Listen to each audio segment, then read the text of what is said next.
What is up, everybody? It's your boy Wasabi. This is that show called No Wait You Go, No You Go, episode 37.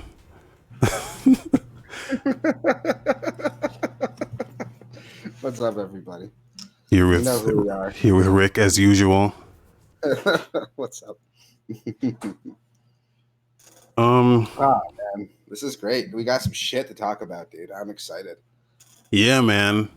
Dude, I want to start off by actually I wasn't gonna do this actually, but let me someone left a comment on our, and if you're on Discord, I already like talked about this like yesterday, but someone left a comment on one of my old videos that I put up 6 years ago, and I wanted to read that comment out. Oh my god, is this the PaRappa the Rapper video? Yeah. So I don't know why, but like I live streamed PaRappa the Rapper for my first time playing it 6 years ago. And I put that video up on YouTube unedited. And like people keep like I don't know why people were watching it. People were like commenting on it.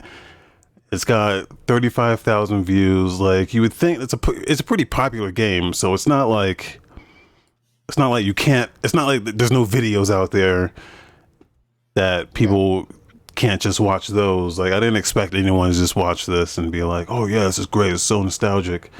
Like there's so many videos of this. This game's popular as fuck. So yeah, and yours is still getting traffic like 6 years later. Yeah, no idea why. But some guy came on. I think it was like yesterday or 2 days ago. He left two comments. But he deleted them both. But like I still got the email. Like I got the email that he left these comments, and I'm like, okay. And to his credit, no one else has asked the questions that he asked here. So I'm just gonna like real quick. I'm just gonna read off. I'm not gonna name drop him. I'm not gonna expose the guy, but I'm just gonna read the comment here. It says, where is it? Okay, here we go. Why would you keep showing the fails, shaking my fucking head? I tried not to comment, but what is wrong with you? Did you not think for 1 second no one wants to see the fail and try again? One fail is okay, but fuck. It's frustrating as fuck to watch this, like you didn't give it half a thought. Or maybe thought to edit things out. I know it's 4 years old, but after 4 years, nothing clicked. Like, yeah, this is annoying to watch. End quote. Jesus Christ.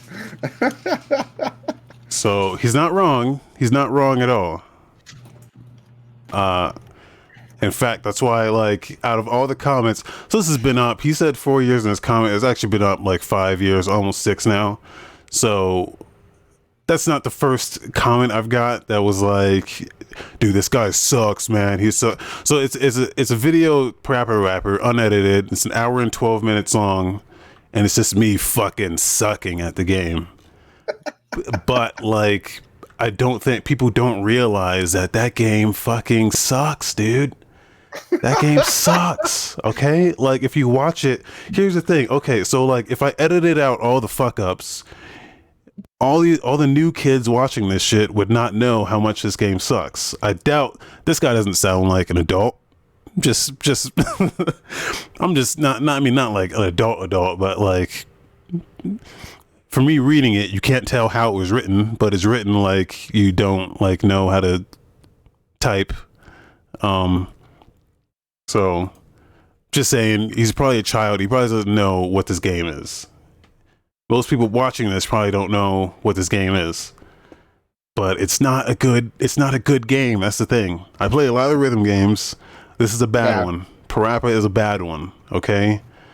The timing in the game is horrendous. You don't know that unless you fucking played it. And most people commenting on this, I'm sure, have not played the game. So I said that after a long reply saying like, look, guys, I know like I'm probably bad at the game, sure, but you got to know like the game sucks. So Yeah, let's just it's like a 4-paragraph like response. yeah. Actually, I'll show I here. love it. I'll show my. I I'll love show it. it. I love it. So yeah, that's pretty much what I wrote in there. I was like, look, you guys got to understand, this game sucks. Not only does it suck already, but I'm making it worse by playing it on an emulator using a wireless controller on an LCD screen.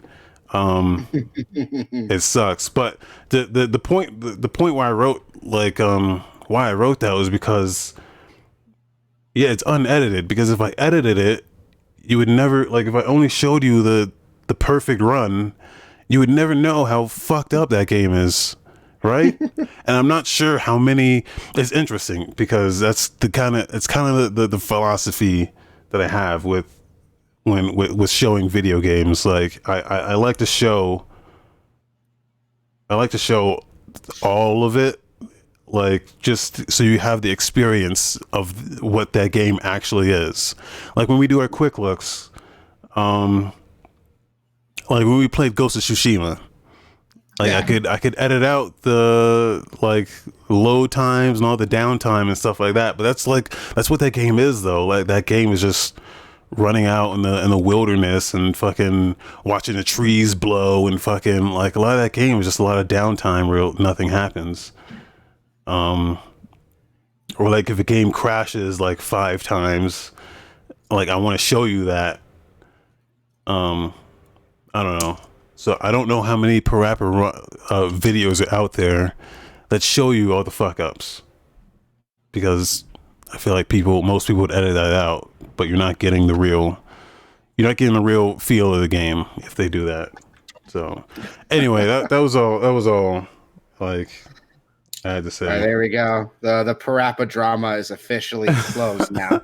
I don't know if it's drama. I think it's just like a different philosophy that most people watching YouTube videos expect them to be just fucking all edited down to nothing. But it really came out with PaRappa to me, because that's the one game that's like so fucked up that people probably don't know how fucked up it is because they never get to see that in all these fucking edited videos.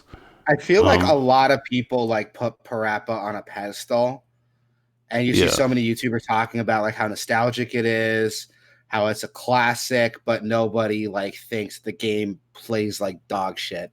Yeah, like it fucking even sucks, dude. I think like when the remake came out on PS4, people were still like, "What is this game? They fucked up the timing. The timing's not working," but it actually isn't the problem. Like that's exactly how it played back on the PS1.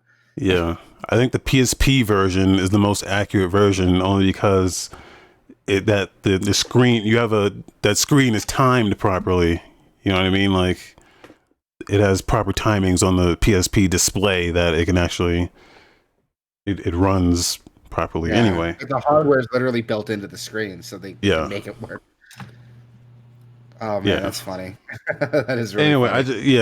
I just thought it was interesting, people's I don't know, expectations when it comes to like how they consume the content on YouTube, and like we just do things differently, I guess. That it's I don't know. I thought it was interesting. Yeah, it is interesting. So that's what you've been dealing with for the past week. I wasn't really dealing with it. I was just like, I saw that like I get a shitload of comments again on this video specifically. That's like, dude, this guy sucks. It took him a whole half the video of him trying to do the last stage, which you're not wrong. They're not fucking wrong. Half of the fucking I spent half of this entire fucking video stuck on that last stage. But like that game fucking sucks, dude, and I hate it. But anyway, I played video games, video games like Fall Guys. You hear about this one? You heard about this? I heard some things about it. Yeah, it's like an indie like game show game, right? Yeah. And those of you who don't know, we did play it on stream about a week or two ago, and it's fucking phenomenal. God, I love Fall Guys so much. Oh my god. I think I did a 180 on this game, man. Like Really? I I was super into it at first, and so yeah, it's a battle royale game, but it's not your traditional battle royale. They turn battle royale into a game show. 60 players, and you're all competing on like obstacle courses at the same time, kind of like a Wipeout or a MXC type shit. And I love the concepts, but dude, the game is just like I don't know how long. For me, I don't know how long I can be into this. Actually, I do know how long. Exactly 1 day. Like I fell off of this super heavy, man. Like I still play it occasionally, like with my cousins and stuff, and we have a blast, like talking shit to each other. it's But fun a with big it. problem with the game, yeah, but like a big problem with the game is like they have like a handful of like levels that they recycle through, and there are some levels that show up more frequently than others. Like I still haven't played that fucking soccer game yet, which is crazy to me. From what I was told, though, there's a new update coming out. From what I was seeing, that is going to be including a couple new, like a new level, and they're going to retweak the frequency the levels show up, so that might make the game better. But Yeah, I just want to see more, like, because we were in a party together and it was basically like neither of us existed to the other person. Like, even though we were in a party, it basically just throws you in the same match and just yeah, you're just one of 60 other people. Like, it's not really, they don't really highlight your party. Like, I wish they could do like a party versus party thing, or try to, like, I don't know, highlight that you're with other people in some way. Like, even when you die and like spectate the other player, well, it doesn't even say, oh, you're in a party, let's let you spectate your friend. It just throws you to some random other person and you have to like yeah, find your friend. yeah, that pissed me off. It like threw me to some random person, and I had to cycle through like 50 something people to finally find you, and it was ridiculous. I couldn't believe it. That like, what's the um point even being at a party then? We just show up on the same map together. We don't interact. We just like laugh. Like, oh, I just fell. You couldn't see it because you don't know where the fuck I am, but it was really funny. Trust me. yeah. But I think the game has potential though, and the fact that I got it for free on PS Plus is awesome. I think like as the game starts to release more maps, they tweak the frequency of the maps show up. I think we can get a really good game here. It just needs some more updates to really hit its potential. I don't even think the game matters anymore. Like, Joker said a couple minutes ago, like, ever since we played it, every YouTuber and Twitch streamers like playing it now. Like, this game is, people are trying to get in on the ground floor of this. Like, it's like the new Fortnite. Like, even fucking like everyone's trying to get in on this. Fall Guys, the Twitter account sent out like a, hey, send us your ideas for costumes and we'll add it to the game. And then like every fucking company is just sending like their, oh, here's the Pepsi outfit, or here's the Walmart outfit, here's the Home Depot outfit. Like, Yeah, everyone's trying to get in on the ground floor just for like to market their shit. And it's just I like, think like it could work though. Like if they release more seasonal updates, maybe like I don't know, like if when winter comes around, it's like a winter update with like snow and like sledding mini games, or like I don't know, thin ice that you have to balance on, something like that. That might be cool to see, but for now, the way the game is set up, there's not enough there to play forever. But if they keep it up with seasonal updates, new games, I think we could have something special. yeah. Yeah, the game's super fun. I got tired of seeing all the same maps again. I'm like, this ain't. I'm bored already. And I definitely don't want to play it like by myself. Yeah, Yeah. it needs more variety. Even though there's a lot of game modes, it's still like I keep saying the same ones over and over again. You definitely Yeah. see ones more than others. Oh, absolutely. I still haven't played that soccer game, and I think I played a little bit more than you did, and I still haven't seen that soccer game yet. It's like, what the fuck? But I still think it's fun. There's still some potential there. Um, what I have been playing though, I took your advice, and I finally got Game Pass. And my God, it's fucking amazing, my dude. Like, I wish I had done this sooner. Since I got Game Pass, I played Streets of Rage 4. I downloaded Crosscode and Outer World and the new Dragon Quest game. Haven't played Dragon Quest. I'm playing Outworld like crazy, or the Outer World like crazy. Dude, it's stupid. Like how great this deal is. I pay $1 for the first month, Yeah. $5 a month after, and I have access to all these games here. It's like holy shit. It's great. With the $1 I paid, I played through Streets of Rage 4 and I finished it. And I'm like, I think like 10 hours into Outer World now for $1. Like it's Shit. great. You know what I didn't know about it was that so like if you use Bing, if you search on Bing with your while logged in, you get you get points. You can use those points in their like reward shop to buy more Game Pass. Are you So serious? yeah, essentially just like you can like search Bing, just spam search Bing, get a bunch of points, and then you'll have enough to just fucking keep your Game Pass going. I was gonna say, like, I joked around a lot. I wouldn't use Bing if you paid me, but now that they're actually gonna pay me to do it, I might have to resend that statement. Bing, I had Bing. I was using Bing for a while because it was like the default. Like when I was in the military, you're not allowed to like change the fucking internet options. So like, it was a lot of Internet Explorer and searching on Bing. So I got like a shitload of points. I don't know how much faith I have in the American military now that I know that it runs on Internet Explorer. Internet Explorer and Windows XP, Oh, everything. So that hurts. if you like security Really hurts to hear. updates, That really hurts to hear, my man. Oh my God. But no, it's been a lot of fun with that. I love it. I wish I'd done it sooner. And I want to go back to a couple weeks ago when you first started playing Streets of Rage. You're complaining how hard it is, and yeah, I get it now. I completely understand that yeah, game dude. is.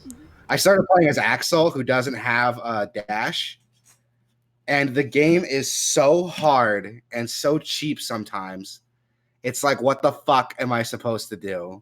Well, You know? nobody has a dash except the girl character, the new girl. I forget her name, but That's she's the not only. true. It When really? you unlock Adam, he has a short dash. It's not like a run, but it's like a short dash. Oh yeah, yeah, And like just that one change. So here's the thing: Axel and Adam play very similarly. The only difference is that Adam has shorter combo strings, but he does about the same, if not more damage than Axel does.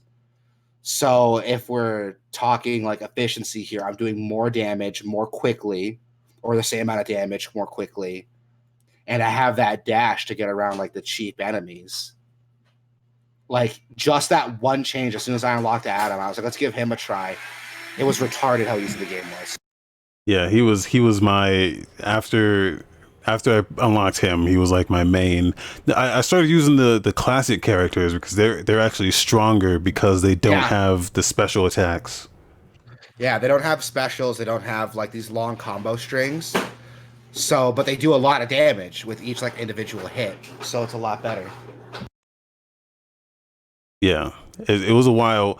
I had to like I couldn't solo that game. I had to go through with like I found a random online and we just fucking charged through that game. I think we both knew like, hey, we're not doing this. Neither of us is doing this alone. So we're like here for the long run. Dude, like when I unlocked Adam, it was stupid how easy the game was. I was able to solo it pretty easily after I unlocked Adam. Damn.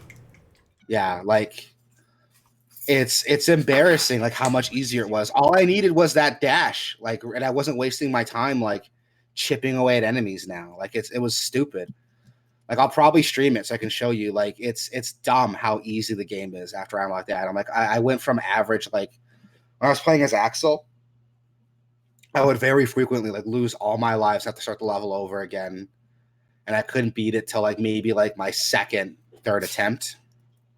With Adam, I lost like maybe a life on average every level. Maybe. It was stupid. Shit. Well, Yeah, dude. Like, speaking of axles, check out this fucking segue, dude. Speaking of axles, I played that new Fast and Furious. oh my god, yes. And is it as bad as we thought it was gonna It's actually probably worse. be? Oh no. Because here's what I didn't know before I bought it is it's a full $60. Mhm. There's a deluxe edition that's $80. That comes with like a bunch of online bullshit, and the online mode, there's no one in it, so you're never gonna play online. And the full install size is 80 gigs, and the game's only 4 hours long. And it sucks, dude. Fucking sucks. Sucks, man. Like, it's bad. It's horrendously bad. Like, how did this get made type shit. Played it on stream, got a full run up on YouTube, so you guys can watch that if you're fucking interested in that shit. But spoiler, it's fucking bad. It looks like a PS3 era game. Like, it looks like it came out real talk like PS3. Yeah. Like from the trailers, like the game didn't look like graphically like that impressive. Yeah. Oh yeah, and I can tell you, no God Eater type shit in here. No God Eater. So I was waiting for my God Eater, didn't get it. So See, like I can't believe that a game based off a movie could be bad when the movie is so popular. yeah, you would think that, like, I don't know, they would yeah. Which, all joking aside, like I was kind of hoping the game wouldn't be that shitty because, and hear me out here, the Fast and Furious movies aren't like great movies. They're kind of dumb and silly, but I think like if you made a video game out of them, it could be something entertaining. And now that it's actually happened, that sounds like it's not the case. Yeah, and I'll give it like, so I'll be generous here and say that like some of the action segments are kind of entertaining. Kind of. Like you're blowing up a lot of shit. Yeah. But ultimately they tried to make like a burnout slash split second game. It just doesn't work at all. It doesn't work. Yeah, and I'm not even like, I don't know shit about the Fast and Furious movies. Like, I've only seen up to Tokyo Drift. So, you know, when it was good. But yeah, I don't even think, like, if you're a fan of those movies, I don't even think this would do it for you. Oh my god, that's great. It's got this like fake ass, like, it's got this illusion of an open world, but as soon as you go off the path, it wants you to drive from point A to point B, but it gives you all these paths that you can go down, and then as soon as you go on those paths, it says, "Oh, turn around, motherfucker! Wrong way, asshole! We're gonna flip you around in 5 seconds if you don't get back on the road." Like, why the fuck would you make it so open if I can't fucking go anywhere? So like it does that constantly. Yeah, like the physics are fucking shit, like from another planet. You can't. Someone came into the stream actually. Actually, more than one person came into the stream and was like, "Hey, can I use a racing wheel on this?" And I'm like, "You're looking at the wrong. You're asking the wrong questions, man. This ain't that kind of game. Like, this is not that kind of game. A racing wheel? No, dude. You're yeah. So don't. That game it sucks. It was good for a laugh. I'll give it that too. It was good for a laugh. It was I mean, fun was for the that. laugh worth $60 though? Oh no, not at all. I laugh for free all the time, man. Especially since I can't monetize this video. They claimed it as soon as I put for like a fucking femtosecond of a song that's in like the end of it. They claim the entire video. So that's what Are you YouTube fucking does. kidding me? Oh my god, man. I mean, That's ridiculous. I don't think I'm monetizing anything on YouTube anyway, just because that shit is gonna happen anyway. Yeah. I don't know. I don't like forcing people ads, or I don't even know how it works. I just know I could be monetizing shit, but I don't. But yeah, so that happened. That's funny. That's really funny. Oh my god, that's great. I mean, I had a feeling it wasn't going to be a good game, but it's good to get the confirmation. I could rub my Yeah. hands together and be like, yes, I was right. I'm always right. In other news, Sony had their state of play a while ago, Yeah. and they announced some shit, man. Crash Bandicoot 4 is coming out October 2020. That's really cool to see. I'm not a huge Crash Bandicoot fan. I'll be honest. I never played a Crash Bandicoot game in my life. Wow. Yeah. I mean, I'm not a Crash fan, but like I've played those. They're pretty good games, though. So here's my thing, man. Growing up, my dad had a PlayStation, but my Yeah. brothers and we had the N64. So that's what I played more of. Yeah. Me too. And I would watch my dad play PS1 games, but my dad wasn't playing like Crash Bandicoot. My dad was playing like Siphon Filter, Resident Evil. So I never really played Crash Bandicoot at all. Everyone tells me they're good, that I should pick up the Reignited trilogy. Yeah. But I don't know. If I have no nostalgia for it, will I still even like it? I had no nostalgia Like, for it. I mean, they're good. They're good games. Really? That's not entirely true. The third game is good.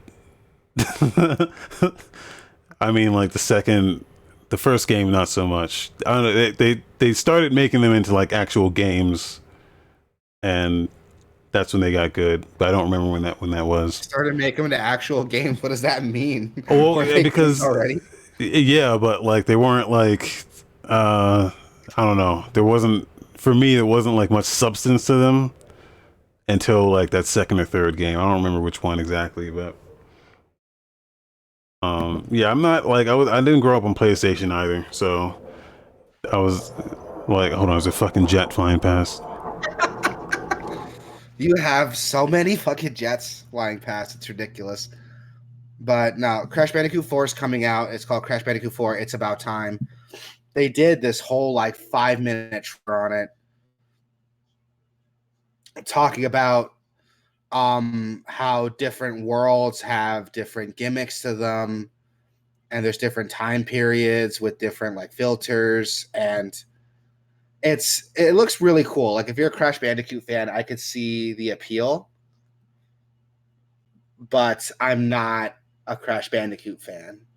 Time Might travel, pick up, yeah. the new But the time hotness. travel doesn't just change the levels though. It like changes the aesthetics too. And there's some cool level gimmicks. Like they're showing off like there's an old timey like 1920s like crank camera like filter over the level, but it doesn't just change the level like the way it looks. Because it's a crank camera, things run faster, so you have to play the game faster now too. Yeah, So like little gimmicks like that. Like it's interesting, don't get me wrong. If it was in any other game, I would have been excited. I don't know. After this, I might go pick up the Reignited trilogy just so like I have a basis of comparison. I feel like I'm doing myself a disservice not playing those games, or at least giving them a yeah, shot. Yeah, Joker said it was the second one. So What was the second one? Okay, so I'll even skip the even first one then. even with my limited knowledge on Crash, I know that first one was not the game to play. I'll play the first one so I get an idea of it for like, excuse me, maybe like 20 minutes, and then I'll like fuck off to the second one. They Uh, announced a lot of VR stuff, which surprised me. Hitman 3 yeah, VR was announced, which the trailer looks interesting, and it's cool to see that there's like a VR mode like in Hitman now. it's Because it's oh, sorry. unfortunate, man, because those last two Hitman games were so fucking good. They are, in my opinion, the only good Hitman games who have ever come out. And when I say good, I mean well, those classic Hitman games, people like those games, but like they're fucking terrible, dude. Like the controller is horrendous. Like these games like modernize everything, just make it so much easier to actually fucking play. Because the biggest barrier to those games are fucking just playing them. Like it makes it so much easier to play, but it's so much more fun because they just give you so many tools to use to kind of just play however you want. And it's unfortunate because no one played those fucking games, man. It sucks. No one played those games. But I'm glad they're still doing it. Putting VR in it is like I really want to see how that works. Yeah, I do too. I mean, it might make it really interesting, but we'll have to wait and see when it comes out. You're not the first person to tell me that the new like Hitman games are the only ones that are worth playing. Um, I had a buddy back when I was like in middle school who liked Hitman, but I think it was more of a fact that like he was 13 and the game was AR or the game was M rated. That's why he liked it. Yeah. Um, but I mean, it's cool to see Sony doing a lot of stuff with VR. Hitman is probably one that would work pretty well with VR. Now that I think about it, with all the different controls and ways you get to play. I mean, putting you in VR sounds like a really cool way of playing around with it. Hopefully, it's fun. It comes Yeah, out but January 2021. I just don't know how it'll work though. I mean, that's a very like it's not a fast-paced game, but you want everything to work exactly how you need it to work. Like it's not a fast game, but it's a very like precision-based game. Like you need that situational awareness of being able to see everything around you first of all. That I don't know if you're gonna get in VR. Like that'll be difficult because you need to know who's looking at you so you can do the thing you need to do. So, but they probably have a thing for that. So Yeah, I'll have to wait and see. Another thing I didn't expect was Braid Anniversary Edition. yes, That's on PS4. We talked about this earlier before we started, but I never played Braid. yeah, and you should be ashamed of yourself because this is like this is the first like this is what like launched indie games into the fucking stratosphere, dude. Like this is what set indie games off, man. Like this is this one game. Like it was this and Fez, and I think it might have been like a third one, but I don't remember it. But like this is oh Meat Boy, Super Meat Boy. Like those three games right there, fucking like it sent indie games to the next level, man. Here's my defense: when Braid came out, a lot of YouTubers made videos about it, which is fine. You know, that's what happens when a Did did popular game comes out. did Soldier Boy spoil it for you? I got Soldier Boy. I know you said there's no point to it. Like all you do is just fucking rewind time and shit. Like, whoop. But I don't know. I gotta tell you, man. There's more to it than that. Not that, but there's like a twist at the end of the game. And I know the twist. So is the game still worth playing, even though I know like the big surprise? It's still worth playing because okay, Still worth look, the the the journey is more important than the destination, man. Like it's not so much about the twist; it's like how you get there. Um, Which this game still does like very cool stuff with its like level design that not many other games. Like this game thinks about stuff, man. It thinks about stuff in different ways that not a lot of games still to this day don't even think about. Um, yeah, it's super worth it, man. Super worth it. All right. I'm gonna trust you. I'm gonna trust your opinion. I'll probably pick up because Braid's on Steam right now, isn't it? Like the regular game. Yeah, should be. It should be on everything. Actually, let's see if it's on Xbox Game Pass, so I don't have to pay money for it. I doubt that. I mean, it came out as like an Xbox Live Arcade like exclusive, right? That was the big thing that set it on the Yeah. map. But see, I don't know if it's. I'm gonna check the Sony store. It is not on Xbox Game Pass. Fuck, I gotta pay money for it now.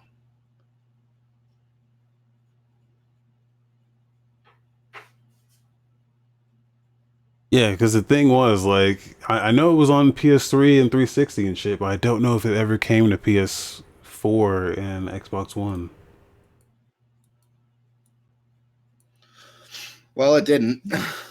Yeah, Well, if nope. I don't care if it did, I gotta pay money for it on Game Pass, so that sucks. Yeah, never did. Crazy. I didn't. I never thought that it never hit PS4 or Xbox One. That's crazy. Which is funny because, like, sorry, the other two games did. I remember Super Meat Boy came out on PS4 and Vita, and so Yeah. did God damn it, the other one.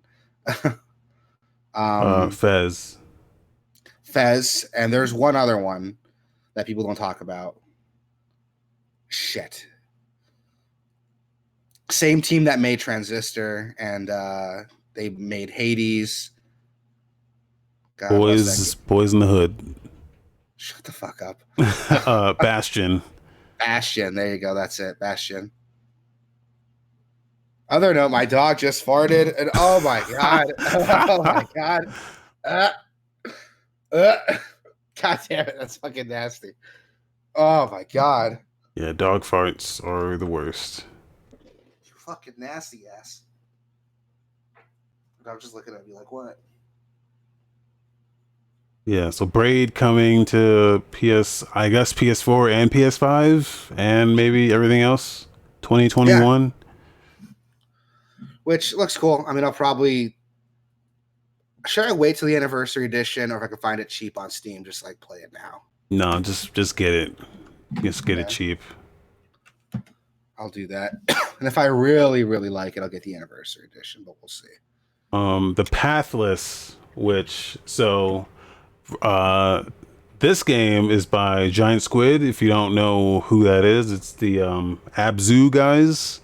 If you don't know that they are branched off of the guys that made Journey and, you know, those games, Flower.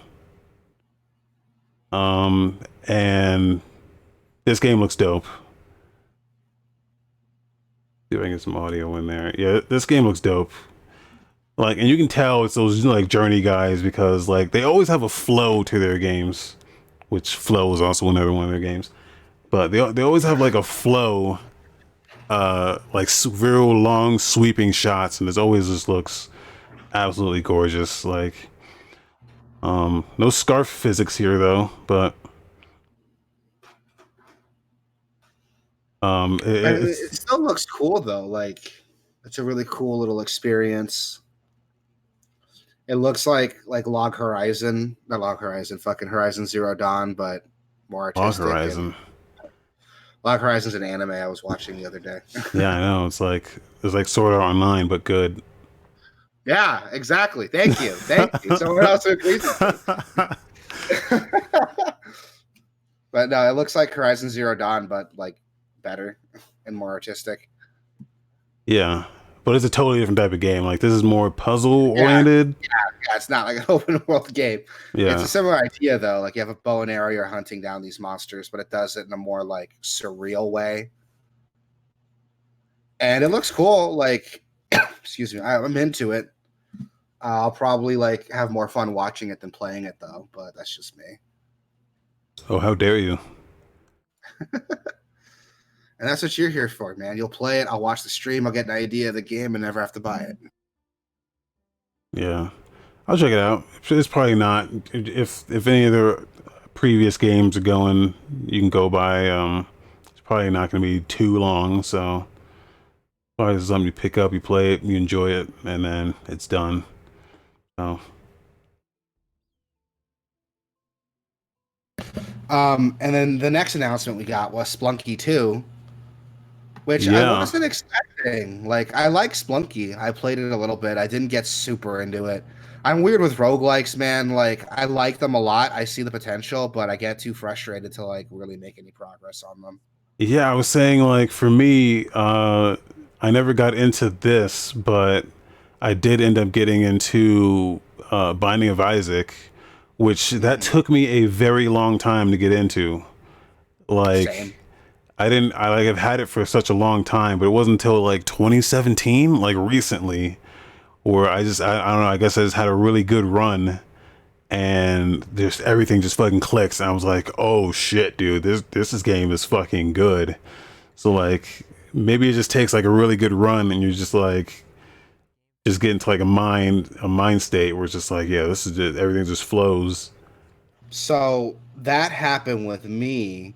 I bought Binding of Isaac like when it first came out, and I liked it, but it never clicked with me. Yeah. And they announced an expansion. I skipped it.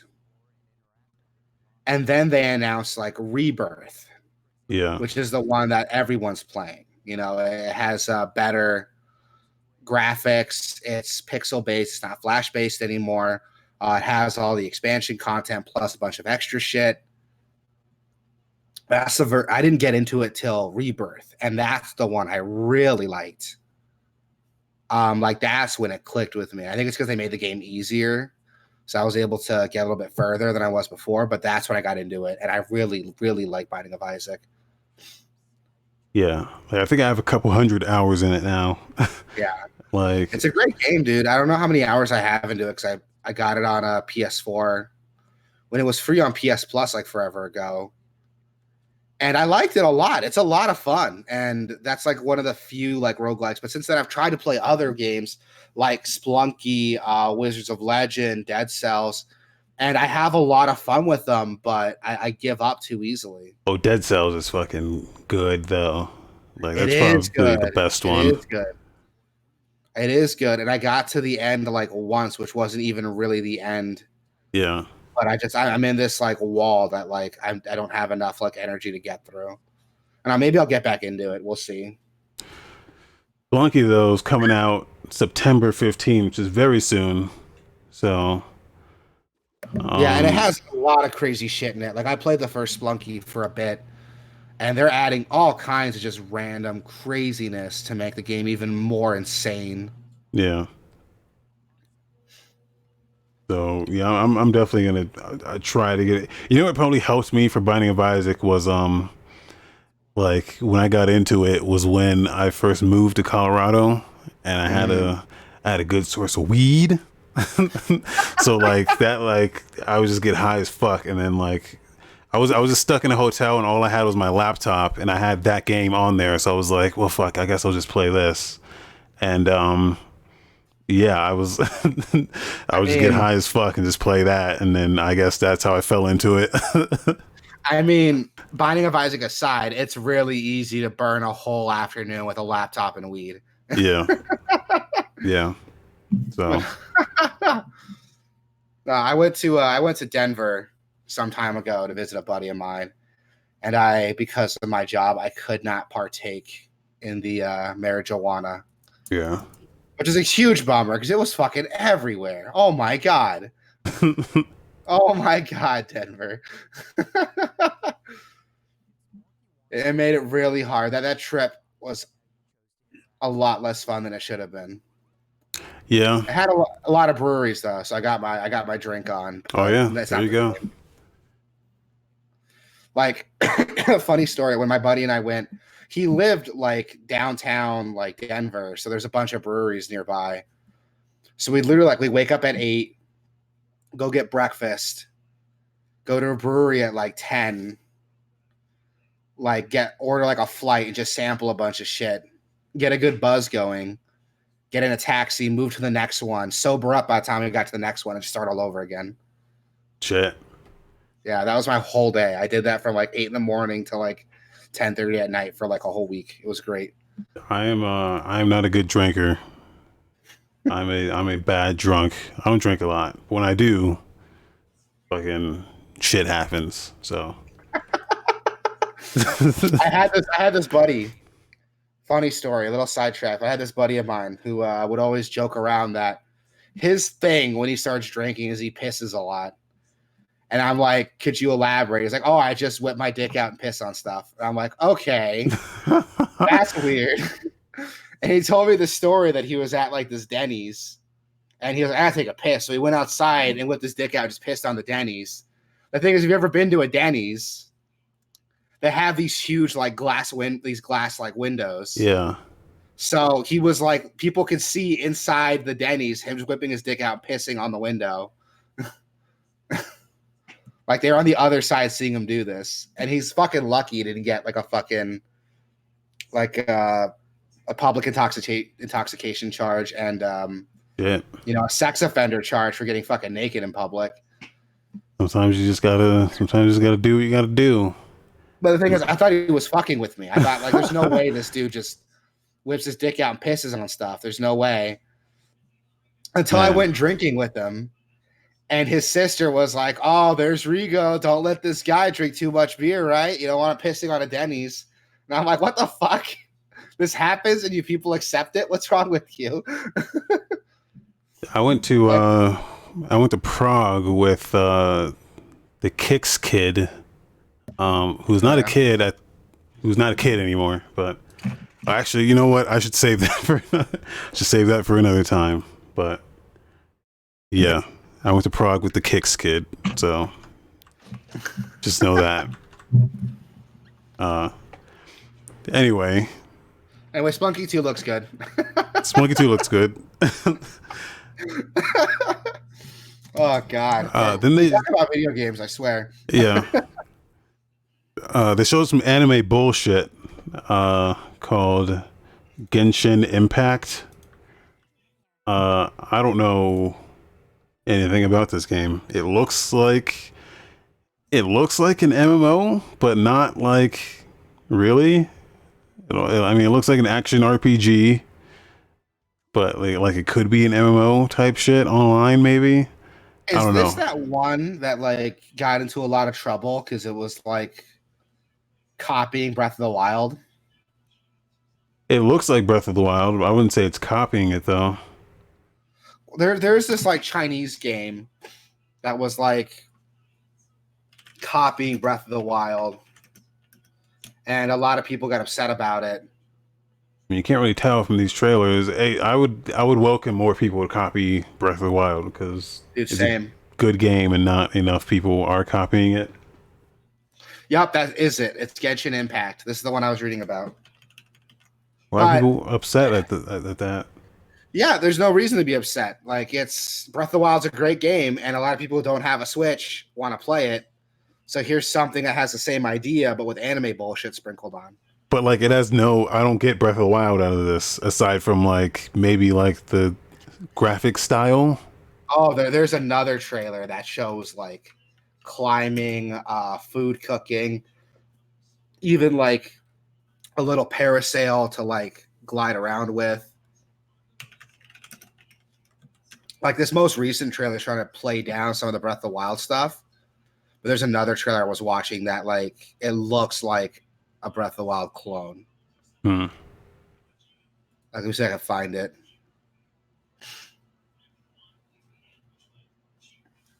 Here we go. Here's a comparison video. I'm gonna send it to you on Discord. Fuck. I'm dying. Oh, put it in the stream chat. Yep. But yeah, I don't know. This game, it looks all right. I mean, yeah, I'm not saying it looks bad. Like it looks cool. There's definitely an indie game that's coming out that's fucking straight Breath of the Wild. I mean, we looked at it like a couple weeks ago, where it was Yeah, I like remember that. blatant Breath of the Wild, and even that I was fine with. I'm like, hey, sure, man. Like, Yeah, like if any game's gonna get copied, I'd rather it be Breath of the Wild than like Fortnite. You know what I mean?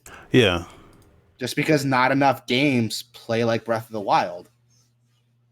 especially since like I played Horizon Zero Dawn right after Breath of the Wild, and I was like, man, this is like a relic of the old times, man. Like, like Horizon Zero Dawn felt old as fuck after coming straight Yeah, after Breath of the Wild.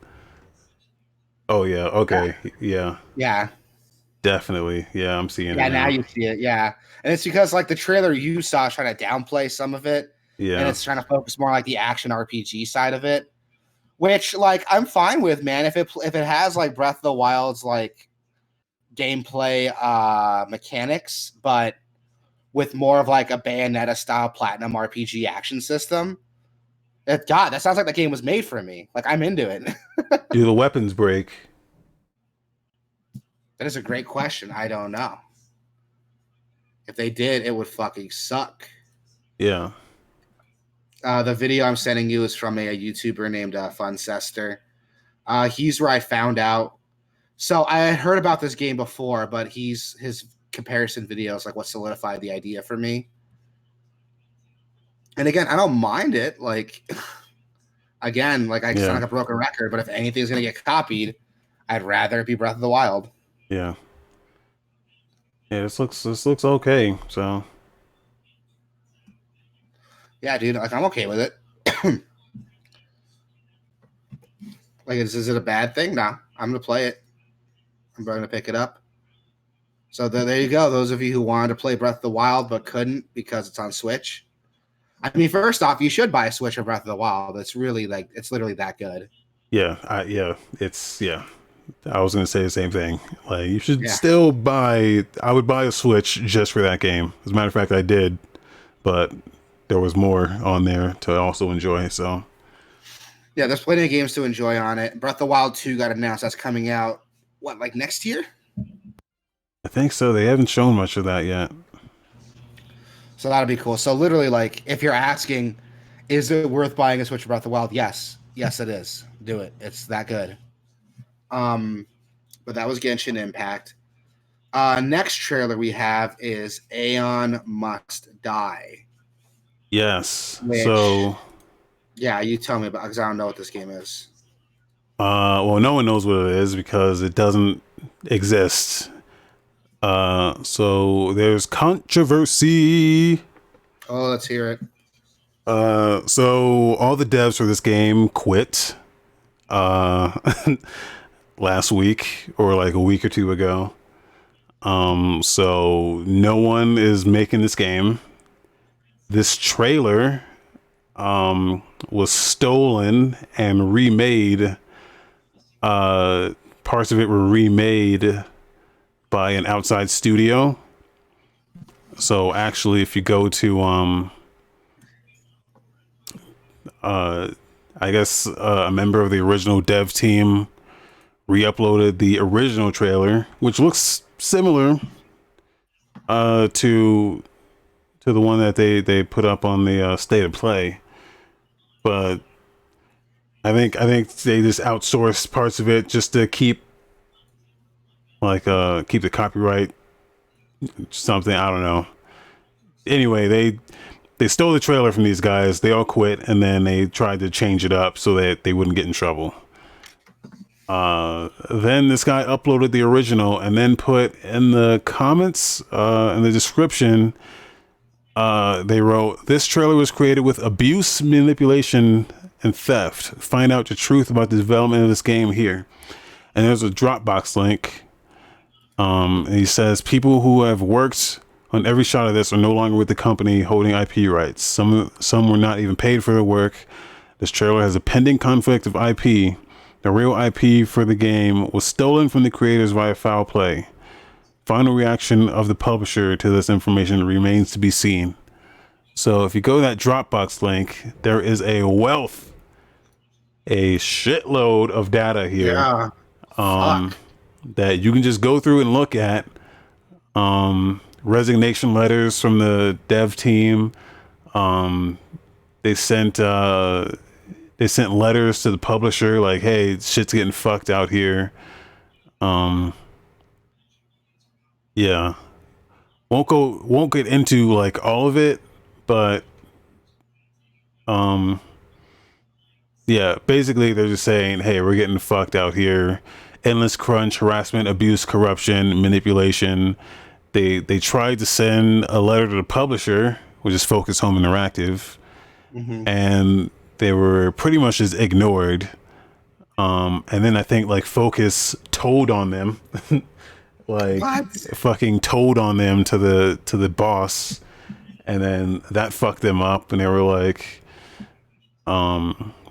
yeah, no, fuck you, finish this fucking game. And then they all quit like a week or two ago. After they sent this Dropbox shit, they sent all of this to the publisher as like evidence. And they pretty much got ignored. And then Focus came out and actually made a statement. Let's see if I can find that. Yeah, so Focus came out and made a statement that says, which is all bullshit, by the way, I'm gonna tell you why. Focus Home Interactive has always praised and supported all our partner studios and developers who compose the creative teams. We pride ourselves on treating our own employees and third-party developers fairly and respectfully. This will not change. So, like, they put on a show here. No, they don't mean any of this, and I'm gonna tell you why. Because this is not the first time this happened. This has happened before. Not this exact thing, but they fucked up before and did not listen to another developer. I don't know if you remember the Sherlock Holmes games by Frogwares. I think the last one they did was Sherlock Holmes Crimes and Punishment. I know of them, but was there controversy behind those two? Yeah, so Focus Home Interactive tried to fuck them out of their IP by like reneging their contracts and pulling all of their games off of Steam, off of PlayStation Network, off of Xbox Live. They pulled all of their games and tried to like claim the rights to their IP.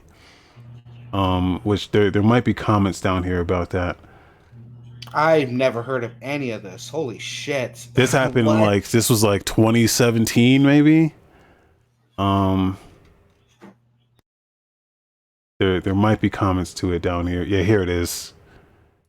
Frogwares. They also did the same thing. They sent a letter out and was like, "Hey guys, this is what's happening. We're getting fucked.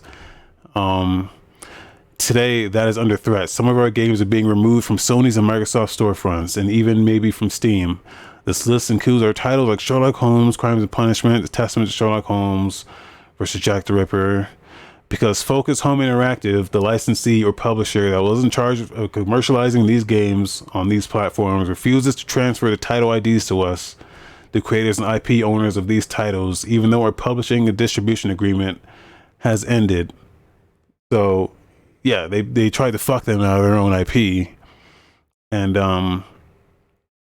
we're just gonna remove all their shit. I think they're good now. I think now they're good, maybe.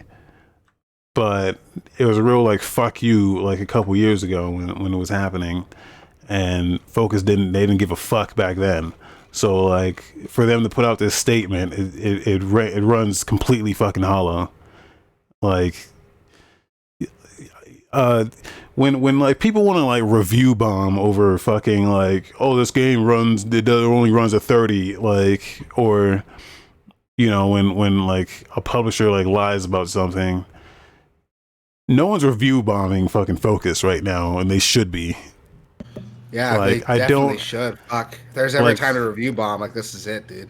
Yeah, and, like, not that the devs of any of those games deserve it, because they don't.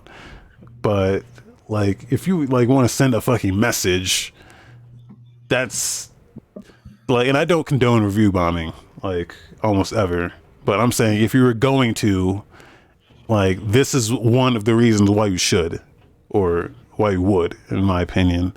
Not because fucking, oh, they censored my anime titties and I'm gonna review bomb this now. Like, that's fucking, like, who the fuck cares? Yeah, but when people are getting fucked over in their deal, it's like, dude, like Yeah, if there's ever a time to review bomb, it's now.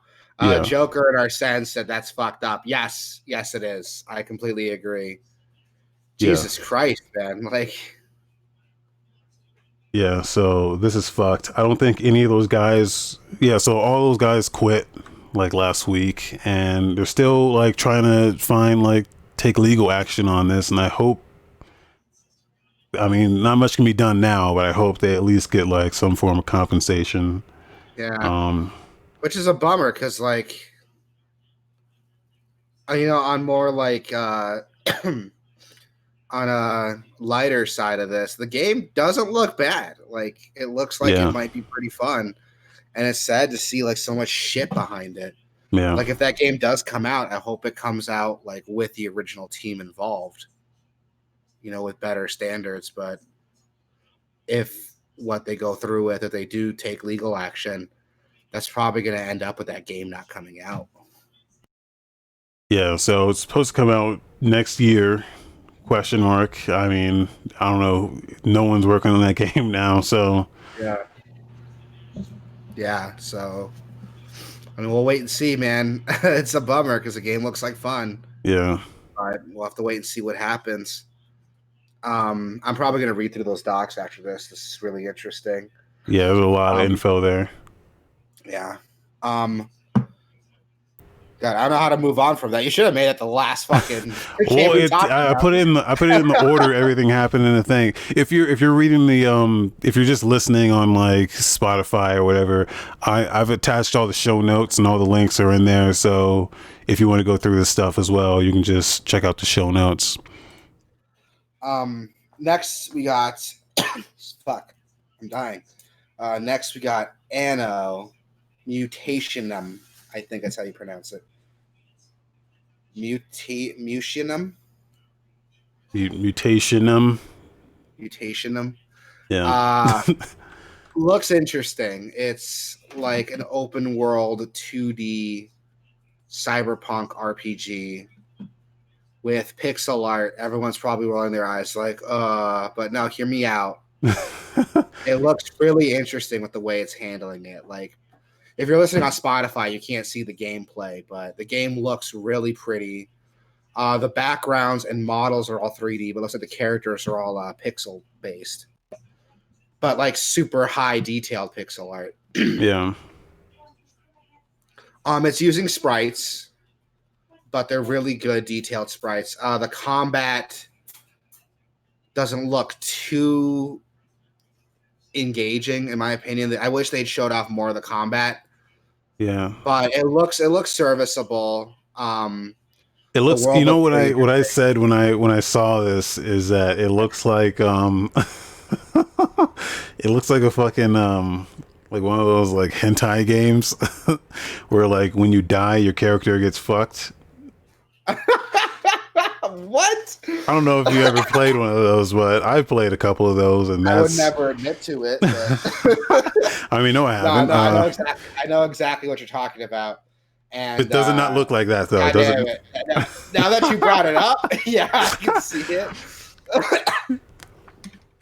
Well, no, the action looks serviceable. That trailer was like a minute and a half long. Didn't really tell me anything. Yeah. But I mean, we'll have to wait and see. It comes out December. Yeah. Hamtaro said, "Come on, bro, yo, what the fuck?" I'm just saying, man. Like, if that was like to your comment, or if that was to the stuff Focus is doing.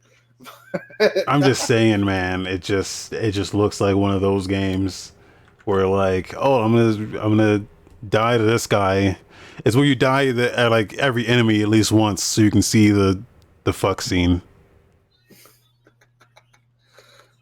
Joker said, "Looks like Assassin's Creed for the PS Vita," and yes, China, the China one.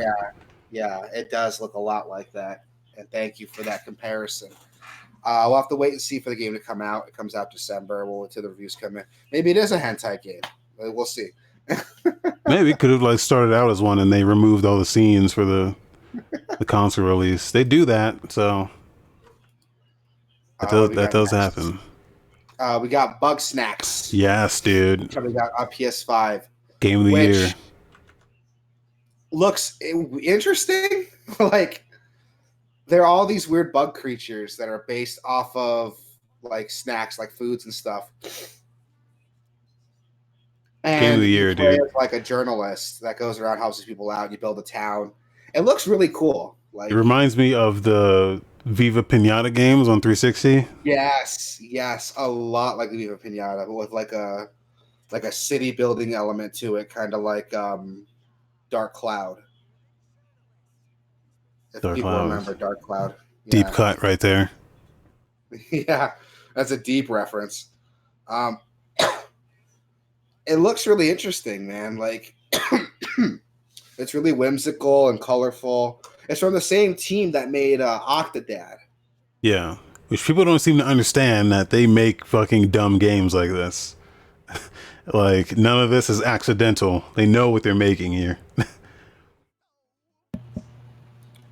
Which I'm cool. Which I'm cool with. The dialogue's pretty funny. Like, I like that scene where the The guy is theme like, "You're song, really good at this. Nobody hates you." That made me laugh. the theme song, they got Caro Benito to do the theme song. Let's pretend I don't know who that is. Oh, no, I can't help you. Look it up. Why should I care then? If you don't know, then you're not going to care. Even if you look them up now, you're just going to be like, we're going to be like, okay, I get it. Makes sense. But it's not going to resonate. The game looks interesting. It's coming out holiday season this year, so that'll be cool to see. Yeah. It's set to come out on PS5. Yeah. But I don't see. Okay, here's my thing. Go off on a tangent here, man. Nothing that I have seen screams next gen to me. Nothing that I've seen says, "Oh yeah, we can only do this because of the power of the PS5." Like, I've not seen any, not a single fucking game that's like, yeah, here's the reason that we can only do this on PS5. Like, I'm expecting all of this to come out on PS4 as well. All of it. Which is funny because, like, when the PS4 came out, we got like infamous Second Son, which was legitimately a game that would not be able to play on PS3. With all the Yeah. particle effects and stuff. And that was like the first game I saw that was like when I got my PS4, I got Infamous. Like that was like the first game I got. And I Yeah. was like, holy shit, this is insane. This is next gen graphics here. I And mean, I haven't seen anything like that with PS5 yet. still, like, I don't know. Still, Second Son, they probably could have done something. I mean, they could have dumbed it down maybe like a little bit and done something, but yeah, I I don't don't think know. so, man. I think the neon powers alone, I think, wouldn't be able to run on PS3.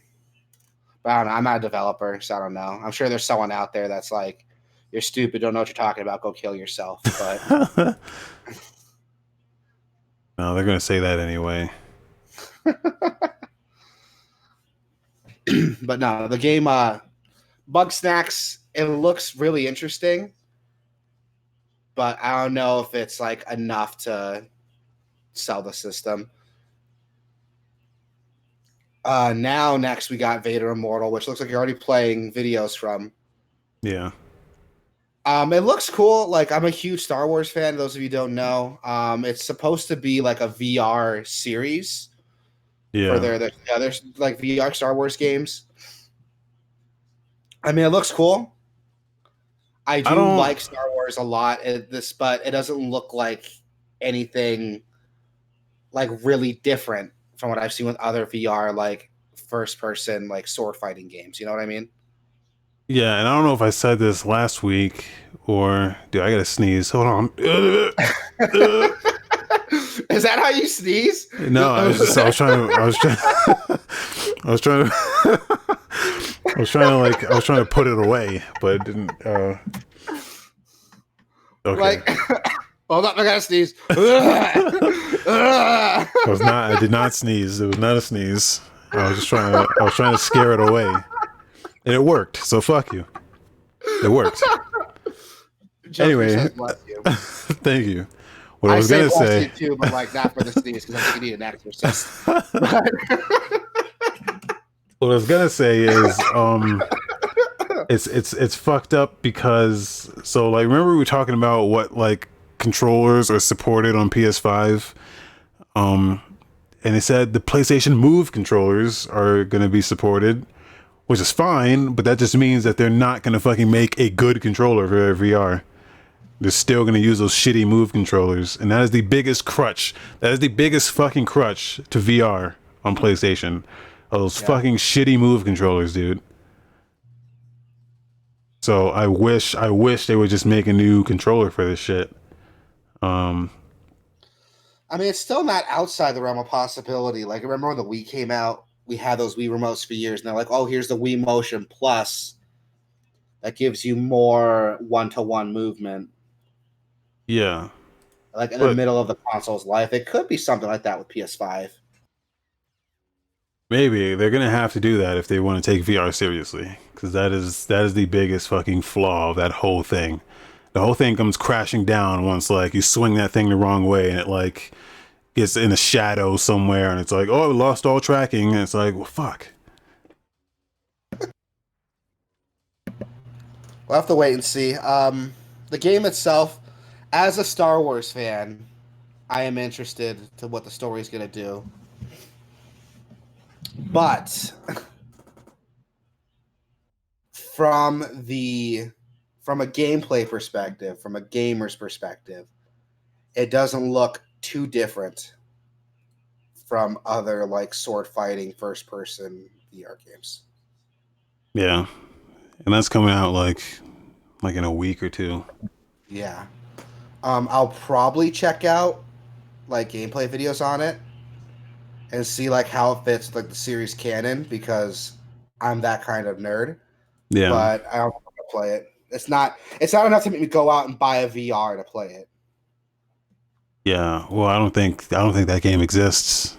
Like, there's no one game you buy VR for. Not even Half-Life Alyx, which was supposed to be that game, but not even that.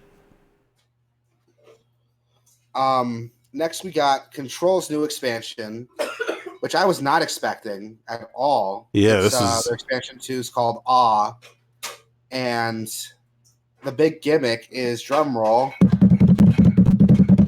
It's connected to Alan Wake, which yes, I did not see coming at all. At all, man. yeah.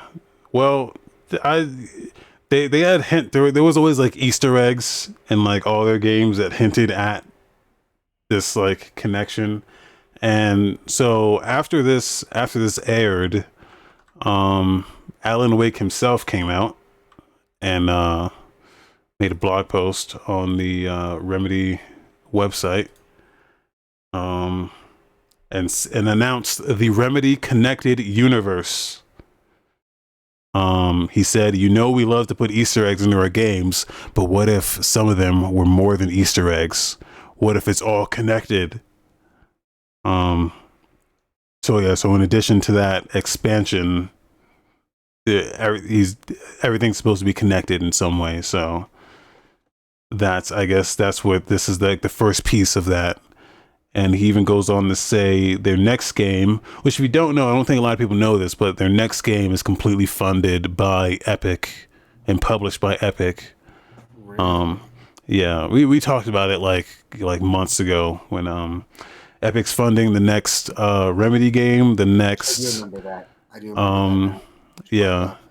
yeah, Team Ico game, and the next Playdead game, the guys that did Limbo and that other one.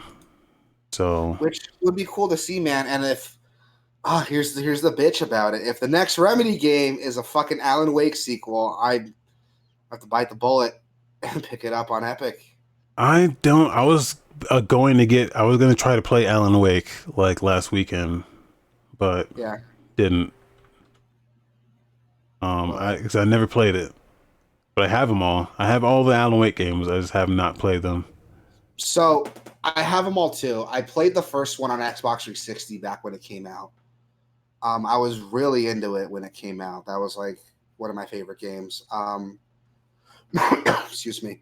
I was super into it when it came out. I love that game, and I never played any of the DLC for it or the American Nightmare like expansion. And I really, really wish I had. I own them all on Steam, so I can probably replay them. That's probably my next project. Yeah. But Alan Wake is a lot of fun. I really loved it when it came out, and I want more Alan Wake games. God damn it, I want more Alan Wake games.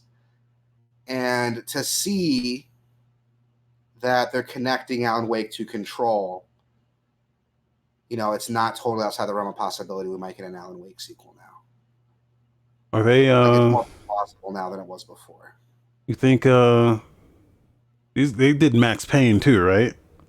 So Remedy did the first 2 Max Payne games. Okay. And they sold the IP to Rockstar, and they made Max Payne 3. Okay. So Max Payne not a part of this. Yes. Max Payne's owned by Rockstar now, which is another game.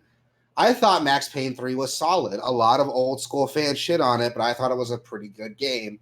And because it's sold like shit, we're probably not going to see another Max Payne game or something similar to it.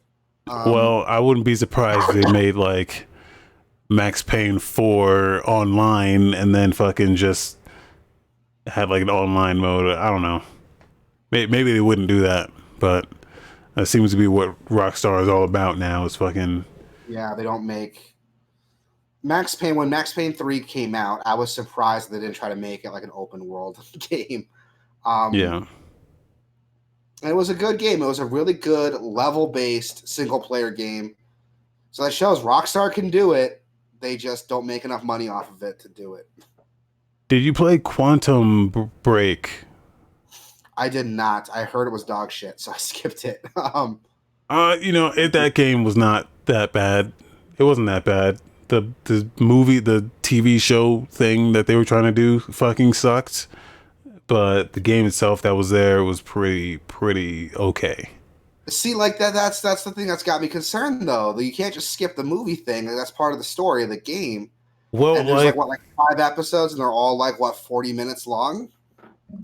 No, well, yeah, no, they're like standard length, like 20 something. But like the thing, like the problem it had was you had to like download each episode. Yes. Which I think they fixed now. But yeah, that shit was not that great. But yeah, that's why I haven't played it yet. If it's stupid cheap, last time I saw, I think it was like $8 on sale on Steam. It should be on Game Pass. I know it was on. Let me take a look. Should be, because it was across. They did that whole. That's how I got it. Was I bought it on Xbox, and it came with the PC version.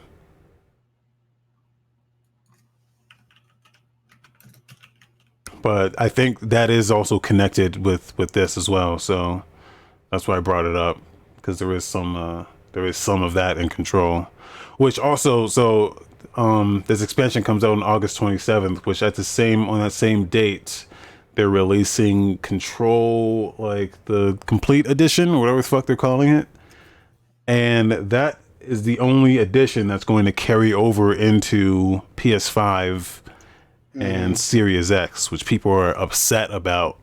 People are super upset that only that edition carries over and not just if you just bought the game already and already have the expansions and shit. I can see where they're coming from. Sense to me, like, if you already have the game and all the expansions and shit, like, what's the difference? Yeah. Especially since, like, Skyrim did that for Special Edition. Yeah. So that's a bummer. I can see people being frustrated with it. But fun fact, you won't have that problem if you get the game on PC. Well, which actually, I'm probably going to end up doing. I think this PC also has like a separate. No, actually, I think I'm not sure. I know Steam has like a separate entry for that edition of the game. So I'm not too sure. So, like, here's what's funny. When the game came out and it was on Epic, I was like, I'm gonna skip this game, or maybe like wait till it comes out on Steam and then pick it up. But now that I see this expansion, I'm like, fuck, I need to buy the game now. Game's good. Good game. That's what everyone keeps telling me. I believe you. Everyone tells me it's great. I believe every word of praise I hear about it. And I will pick it up. One of my favorite games last year might have been what else came out last year? That might have been our game of the year last year. I don't remember. I think it was. I remember you and Raven were talking about it a lot. Yeah. It looks good. I really want to pick it up. Fuck, man, I don't want to buy it on Epic. I really don't want to buy it on Epic, but I might have to. Well, it's coming out on 27th, so on Steam. Yeah, I'll probably pick it up then. I gotta pay $60 for it though, so that's a bummer. I gotta pay $60 for like a year-old game. Worth it. What is it really though? Is this game worth the $60 price? It is absolutely worth it. I would pay $60. I already got it on Epic. I would buy it again on Steam. That's how much. Or hear me out on this. You keep it on Epic and buy it for me on Steam. I can do that. I was kidding, but if you're gonna do it, fuck it. The ray tracing in that game was fucking amazing.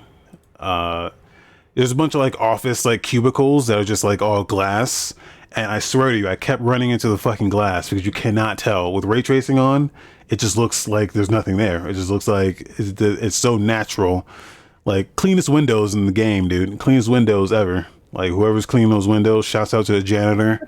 Like them shits, man. I kept running into them like a fly, like a bird. Rebel said, "It looks good. I really want to pick it up." He's been saying that every podcast. You know what? You're right. I have been saying that every podcast. Thank you for calling me out. But it's true though. Like I want to play it, but like Epic Store though. Like, can you blame me for being hesitant to jump in with the Epic Store? A lot of people shit in the Epic Store, and it sucks because that's what fucked up. That's what fucked up Outer Wilds, man.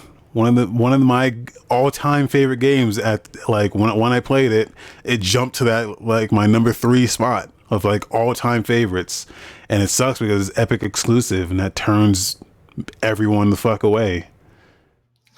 Which is a bummer because like those developers got their money by making it Epic exclusive, but because it's on the Epic Store, nobody's gonna play it. So it's not getting like the recognition it deserves. Yeah.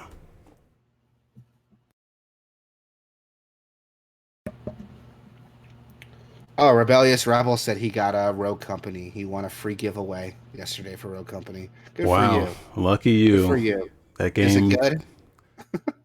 No, we talked about this. You said it's not good. It's okay. It's better than Valorant. So there you go. I know he plays Valorant, I think. Yeah. So. New Jiraiya says it's a good game. It's a free game. It's going to be free to play, so no one should buy it unless they really fucking. Am I going to play it? No, I'm never playing that game again. So.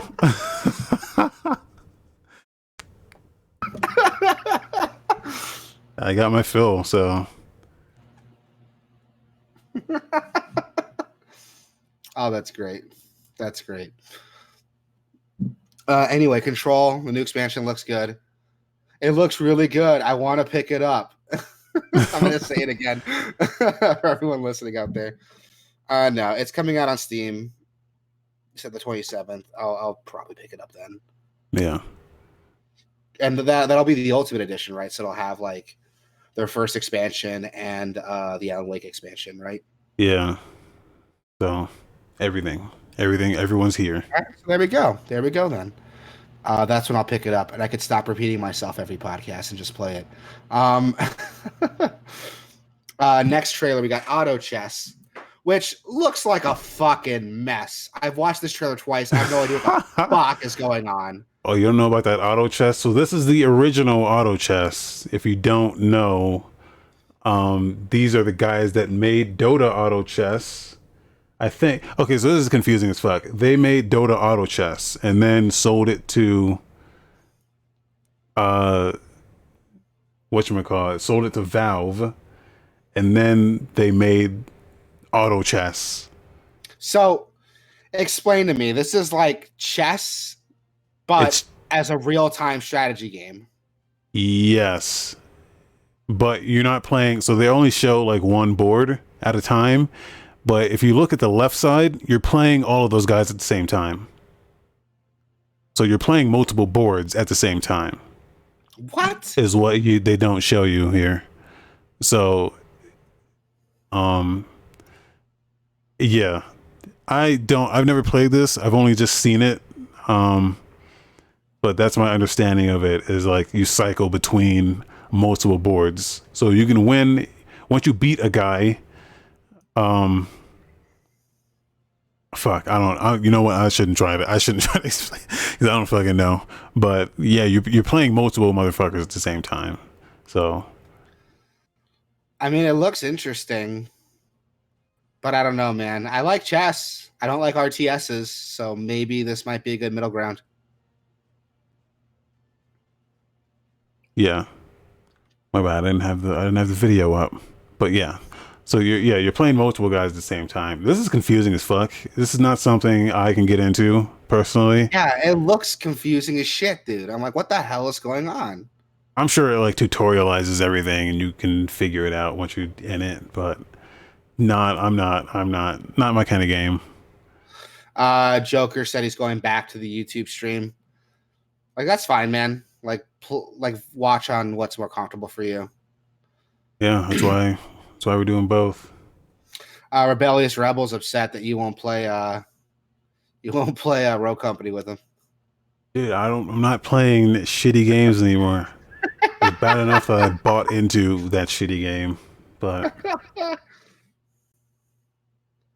like I bought it for the lulz. Now it's not funny anymore. Oh, great. That's fantastic. I don't have enough money to buy games for the lulz, dude. Neither do I. This doesn't pay off. It doesn't pay off, guys, because fucking none of you fucking subscribe, do you? I'm just kidding. I'm just kidding. I'm just kidding. But give me your donos. Give me your bits. Up next, we got The Pedestrian. So this game's already out. Yeah. Well, it's been out on Switch. And I guess this is just it coming to PS4 or 5 or whatever. But it's cool. It's a cool little puzzle game in which you're like you have different panels and you can walk across the panels and connect them in different ways. To like make like almost like Portal kind of where you can if you connect it here, you can walk across there, or if you connect it in a different spot, you can walk into a different spot and then connect that spot to a different spot. It's all about just how you connect the stuff up. It's pretty interesting, but It kind of reminds me of anyone who's played Persona 5. That dungeon you go through where you're hopping through those paintings. It kind of reminds me of that, but more fleshed out. Like a lot more fleshed out. Like it's its own game. yeah. Which Yeah. it looks cool, man. Like I don't have a bad thing to say about it. It looks like it knows what it wants to do and it's pulling it off. Yeah. I don't have anything bad to say here. It looks like fun. Looks like fun. If it's on Switch now, right? You said? It's been on Switch for a while. Also, shouts out to Grumble. Grumble cheered 11 bits. Thank you, Yeah, Grumble. I saw that. Even though the alert didn't go off, I saw that. So guys, we're doing this live on twitch.tv/Gameoverse. You can jump in there, get in on that chat. We're also on YouTube. Excuse me. Next announcement. We got Hood, Outlaws and Legends. Hood. That's coming out on PS5 and PS4. Not gonna lie, when I saw Hood there, I imagined a totally different game. It is in reference to Robin Hood. What did you think that it was? I thought it was a GTA knockoff. Wait, how? Just don't make me explain my prejudices. GTA.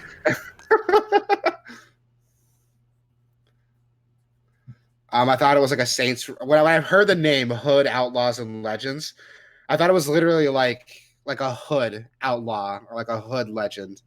So I thought it was like a Saints Row, like GTA like clone, just on the name. And when I saw the trailer, I was like, oh, it means like Robin Hood. Oh, See, like it's not outside the realm of possibility. I would think that, like, it's understandable, right? sure. Shut the fuck up. But now, it looks. I just saw the trailer they played now, Yeah. and I don't know shit about it. It's like this medieval, like competitive third person multiplayer game. Like, is It that what I'm looks seeing here? like if I had to compare it to something on the limited information we have, I would say it's like For Honor. That's what it looks like to me. Um they only show like minuscule amounts of gameplay here. And Yeah. from that, to me it looks a little like For Honor. Um Let me see if I can find a gameplay video.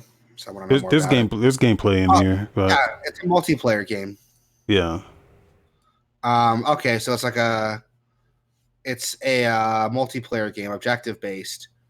Some people play as like guards, you're trying to like defend the treasure. Other people are playing as like outlaws, or you're trying to take it back. You're trying to take it from them. Okay, it looks interesting. Like For Honor, like you said, with a more objective based gameplay system. Um, Again, I don't know shit about it because these cinematic trailers just show off cinematics, so I don't know what the fuck the game's gonna play like. Yeah. Which, like, oh god, dude, can we like get rid of this like habit of showing us this trailer with cool shit happening and like soft music in the background? Like, it's cinematic and it's cool, but it's not. You're not. It's not a trailer for a movie, man. I'm gonna play the fucking thing. Let me see some gameplay. Yeah, especially these somber covers of like X gonna give it to you. Like that was a time and place, dude. That time is gone and went. It's yeah, dude. It's like just show me the gameplay. I want to see what I'm gonna be playing, especially since it's supposed to be a multiplayer game. So why you show me cinematics for a multiplayer game? Yeah, well, especially since they have gameplay of this. They show gameplay, but they went for like 2% gameplay and 98% of not gameplay. Also, Focus Home Interactive joint. Good shit. Um, yeah, this does not look like the kind of game that I would be into. I mean, I'm not into like competitive multiplayer shit anyway, but it looks like, one of those like Chivalry or almost like The Order. I don't know what. This is not The Order. If you're comparing this to The Order, then there's problems. Well, I think it's like the Order was like a single player game. This is supposed to be like a multiplayer, competitive Yeah. game. I mean, we'll have to wait and see, dude. Like, I want a gameplay trailer. They should have showed that off for your multiplayer game. Maybe show off some fucking gameplay. But I know that's too much to ask for, so we're skipping it. Next, we got Temtem, which, if you haven't heard of Temtem. this yet, it's like a Pokemon clone. Pokemon But, MMO type shit. but, yeah, exactly. It's the Pokemon MMO people have been asking for forever. So this game is Which, still in early access, yep. which is always It's been weird. on PC and Steam already. Or not, yeah, Steam and I want to say Switch already, right? No, just Steam, I'm pretty sure. Steam. Right now it's like what, $30? I want to say to buy into Sounds it. sounds right. Or is it free to play? I can't remember. Well, I'm looking it up right now. Not free. I I know remember when that. this game. I remember when this game was announced. There was a lot of talk that this is like the next Pokemon killer, especially since Pokemon Sword and Shield wasn't getting the best pre-release buzz. But I mean, I knew that wasn't going to happen. I think Pokemon's one of those games that's too big to fail. which sucks because no matter what they do, people will fucking suckle Yeah. upon that penis. Like it doesn't encourage them to change at all. Like it doesn't drive them to innovate. They just can Which is a keep. huge bummer because I was really hoping yeah, dude, it sucks 'cause I was really hoping like the backlash for Sword and Shield would like compel them to like try something different. You know, I was hoping when the with the backlash, it would be like, God damn, man, we got to be better than this. Yeah. But no, they made a ton of money with it. So that's why I still haven't bought Sword and Shield.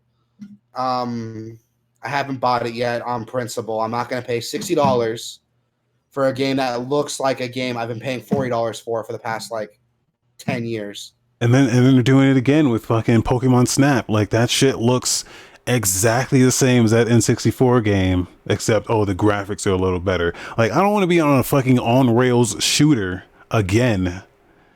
Yeah. Like I understand why you had to do it back then because we were a little bit more limited, but fucking motherfucker, it's goddamn. We don't have these limitations anymore. That game should not be an on rails shooter again. Are you kidding me? Like that shit's fucked, man. Which is a huge bummer because like there are good games out there that Pokemon can borrow from. Temtem's got some good ideas here that I really want to see implemented in the Sword and Shield games. And back on the subject of like, back on the subject of Pokemon Snap, have you heard of this game called Umurangi Generation? No. So listen to this. This is a game we're going to talk about on the podcast. Okay, hold on. Rebels is talking some dumb shit. He said, "Why not? It's their vision of the game. You can't decide. You can decide to like it or not." That's the problem is that they don't care. Their vision is, oh yeah, we don't care. People are gonna buy this anyway, so just fucking put out the lowest effort bullshit and people will buy it anyway. It's like it's not. They can make whatever the fuck they want, but my problem is like the fans just don't. The fans are gonna eat it up, like even no matter how low effort it is. So it doesn't encourage them to make a good game. It just encourages them to just keep making the same game. Just make it again, make it again. I'll fucking buy it. Fuck it. That's the problem. The fans are the problem. And this is coming from someone I've bought every Pokemon game that's come out since like Ruby Sapphire. Yeah. And I've played all of them. And there's a point where I was like, I think I'm done with this. If the next Pokemon, like I think after Black and White 2, I was like, if Pokemon doesn't do something different, I'm going to give up on it. And then X and Y came out. They're just enough different to get me back into Pokemon, but they've been following the same trends. And I'm not into it, dude. And Joker, I think there's some confusion. You're saying Temtem isn't that bad. We're not saying Temtem's bad. Yeah, I think Temtem looks is pretty good. It's good. Yeah, compared to fucking Pokemon, like yeah, it's great. We're talking shit strictly about Pokemon. And there's this game I want to show you when you're talking about like we need more photography games. See, X and Y is bad, like in hindsight, but compared to like Black and White 2, like, was it really bad, or was it an upgrade from Black and White 2? That's the thing I'm trying to say here. Was X and Like Y? What was the one that was like in like Kauai? In Hawaii? Yeah. That was Sun and Moon. Sun and Moon, that one. That was the last one I played and fucking sucked, man. After that like 20-hour long tutorial, I was like, I'm done with this. I'm never playing Pokemon again. Like, like that was the last one I played. I couldn't finish it, dude. Like I bought Sun and Moon and I played through it and I couldn't finish it. My brother got me I got Sun and I didn't like it. I couldn't finish it. My brother got me Sun, that Ultimate Edition of Sun, what do they call it? Ultra Sun. And I still couldn't finish it. It's boring. Yeah. Post game is good. Yeah, I'm sure the post game is great, but I don't give a fuck about the main game though. That's the problem. Was X and Y like? I think X and Y also was just easy as fuck too. Like they just give you a Charizard, right? Or like they just give away Pokemon like willy nilly. Like I remember just getting a Charizard, and I was like, "Oh, you're just gonna give this to me? I'm just gonna get this Charizard." Like there's a part like later in X and Y where you can choose between like a Squirtle, Bulbasaur, and Charmander, and I think that might be what you're talking about. I remember just getting a Charizard. That's what I remember. I don't know what you're talking about. Maybe it wasn't X and Y.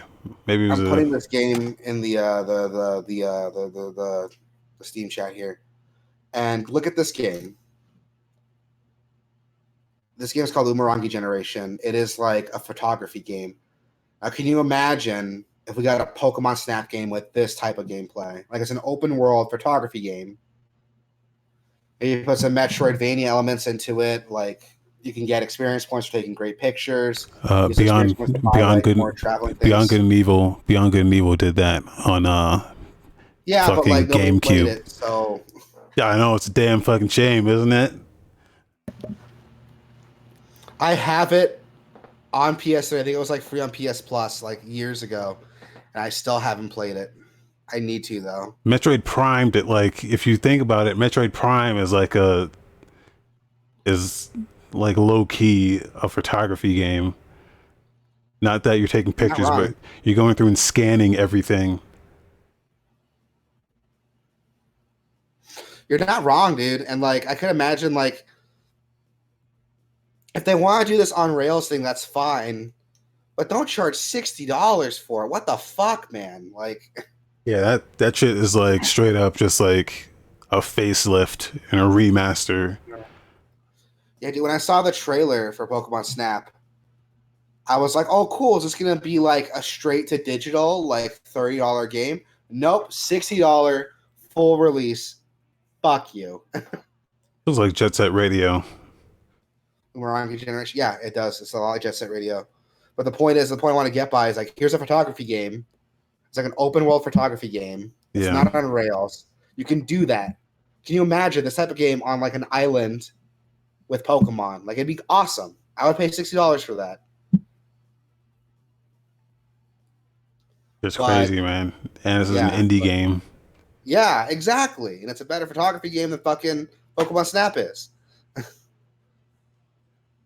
You don't even have to like put all that complicated, like, don't fuck with like ISOs and focal distances. You don't even have to have all that shit in the game. Just have like swappable lenses and have the game do a lot of like auto settings for you, but make it open world on an island. And boom, there, I made your fucking game for you. Like, that'd be awesome. I would play that. Yeah. Or have a mode where you are fucking with that stuff, like for hardcore like photography fans. And then have an option to share it online, like link it right with your Facebook, so you can share it online with Facebook or Instagram. Boom. See, you're giving them too many ideas. They're not going to do that until the 12th iteration, maybe. All right. Well, there's your Pokemon hour. Yeah. Temtem. Temtem looks good. Like, that looks like buy Temtem, don't buy Pokemon. Fuck, that went on for way longer than I wanted it to. But I mean, someone had to say it, dude. Someone had to fucking say it. Like, no, we say it every time Pokemon comes up. Yeah. It's like, fuck, man. Like, these games suck, and they're not going to get any better. So, but it doesn't matter if they get better, because people are going to fucking buy it anyway. Fucking, they'll buy 2 copies just so they can trade with themselves. I'm fucking done with it. What's up next? Godfall. So they spent a good 3 hours just showing this, and boy, does this game look fucking just run of the mill. I don't know why. Like, they must have just paid out the ass to have this just featured at the end of this thing, because fucking this looks fucking like generic, man. I mean, maybe it'll be good, but I'm not holding my breath. Maybe. I mean, it looks okay. It doesn't look bad, but it just looks like, boy. It's like looter shooter like Destiny, but with like a fantasy setting and more fantasy melee combat, which is cool, but not enough to get me to play it. Yeah, basically. Well, there's more of an emphasis on melee in this game, so it's more like a Dark Souls. I don't even want to say that because it's not really Lords of the Fallen. But like I'd say a little bit faster. Like the combat's like it God of looks War. like It's more God like of God War. of War. Yes, God of War. There you go. It's like God of War. If God of War was like a looter shooter without any shooting. Yeah. Which I mean, if that's what you're into, that'd be cool. But I can't imagine like the melee combat's going to be that satisfying if it relies so much on loot. You know what I mean? Yeah. Like And it I doubt doesn't. you'll be like unlocking all these crazy combos, and you'll be like dodge canceling and block canceling and doing all this shit to keep your combos going. Like I doubt that's going to be in there. You know what I mean? They're putting a lot of like marketing into this game that just looks fucking like bad. Like this is one example of a game that if you showed me less of it, maybe I'd be into it. Like, but you're showing me so much of it and none of it looks good. Like if I saw a lot less of this, maybe you could trick me into buying it. But now that I'm seeing so much, I'm like, no, this looks not great.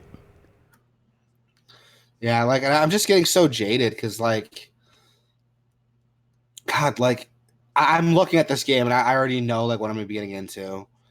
I'll be getting into like serviceable but not great melee combat. Yeah. Especially since I'm someone who likes like action games like God of War, Devil May Cry, Bayonetta. And I know I'm not gonna get something that scratches that itch. What I will be doing is running through the same dungeons to get better pieces of gear so I can run more of the same dungeons later. Maybe link up with friends to do it. Like Yeah, which they haven't. I don't like being jaded and pessimistic, but looking at it, like what else am I to expect from this? Yeah. Well, I mean, you know, it's that type of year. It's that time of year, so I mean the equipment, the armor and shit looks really cool. Like he's got like a lion head. What is that? Like a lion head? I think we got shut down on YouTube, by the way. So I think that's why Joker switched over. I don't know what happened. YouTube shut That's us not good. down. So, but I mean, like the gear, the armor looks like cool, but it doesn't look distinct enough. Like it's not really flashy. Yeah, from what they've showed off, like I'm also like a Monster Hunter player, so I'm used to like this crazy armor Monster Hunter has. Yeah. New Jiraiya says, I hope it's good. Is it an RTS RPG? No, it's like a looter shooter melee. It's a looter shooter with melee combat. There's a lot of these coming out now too. Um, okay, Joker says YouTube is still up. Okay, Oh, that's good. I wasn't sure. It shows me disconnected over here. I can't use it. There's a lot of these coming out. Avengers is coming out, which is the same shit. Yep. Uh, so, and that doesn't look great either. Like, I feel like people were, and then Anthem is gonna have like a relaunch. Maybe not soon, but like that's also same shit. This over the shoulder third person shit. Um, so there's a lot of these. Like this is getting real saturated now. So Yeah, like but I I feel like hope Godfall's Destiny. good. Like it's trying to do something different by emphasizing on melee combat and combos, but like it's not doing enough for me. I mean, Monster Hunter is very similar. There's a ton of different weapon types. It focuses a lot on looting and getting better equipment, but the combat looks so much better in Monster Hunter than it does in here. Well, that game's so much more like methodical and you know there's a weight to your characters. So you have to think about like your actions and shit like that. Whereas this just looks like a button mash type shit. I mean, There's like a dodge, but kind of not really. Anyway, I don't even want to talk about this anymore because this is Yeah, I don't even want yeah, to talk I'm about done. this anymore. It's just fucking shit. Yeah, I'm kind of done with it. I'm over it now. Um, excuse me. In other news, oh god, that was all state of play. We still got a bunch of shit to go Yeah, over. yeah, Um, Halo Infinite got delayed to 2021. Which are we really upset about that? Because I'm not. I'm like, good for them. yeah. That's probably the smart move for them. Yeah, exactly. Now, do I think it's gonna do them any good? Probably not. I mean, will it make the game better? Sure. But do I think 343 can deliver what's expected of them? I don't think they can deliver, if I'm being totally honest. And look, I'm not the biggest Halo fan, but I don't think Halo works. I don't think Halo can just be Halo today. Like I don't think people like it'll work for the Halo fans, but I think the Halo fans are like a very small market. Like the Halo fan base is not as big as it used to be. Like the whole shooter genre, that whole landscape has changed so much. I mean, we just saw that fucking Godfall game and Destiny and shit like that. Like that's what shooters are now. Uh, Halo is very much getting left in the dust. Yeah. And they've even said like, hey, we're trying to make Halo the way it used to be, the way you remember it. And that's I don't think people like maybe that's what the fans want, but again, that's a very small market now. It's not as big as I it go used to back and be. forth. I go back and forth because, like, you could argue the same thing, like, oh, Doom wouldn't work in today's shooter environment, but Doom Eternal's fucking amazing because it But knew, they like, changed what Doom. to update. They didn't just make Yeah, Doom though. That's the thing. correct. They Which, didn't make Doom the way you remember it. They made fucking a completely different Doom that's even better. true, but they did keep the things that made the original Doom great, like enemies with telegraphed attacks, non-hit scanning enemies, attacks you could actually dodge, Yeah. environmental awareness, big 3D arenas to fight in. They kept a lot of those cores about Doom, but they upgraded a lot of it to the point where like it feels like this beautiful, in my opinion, beautiful mesh of old school and new school game mechanics.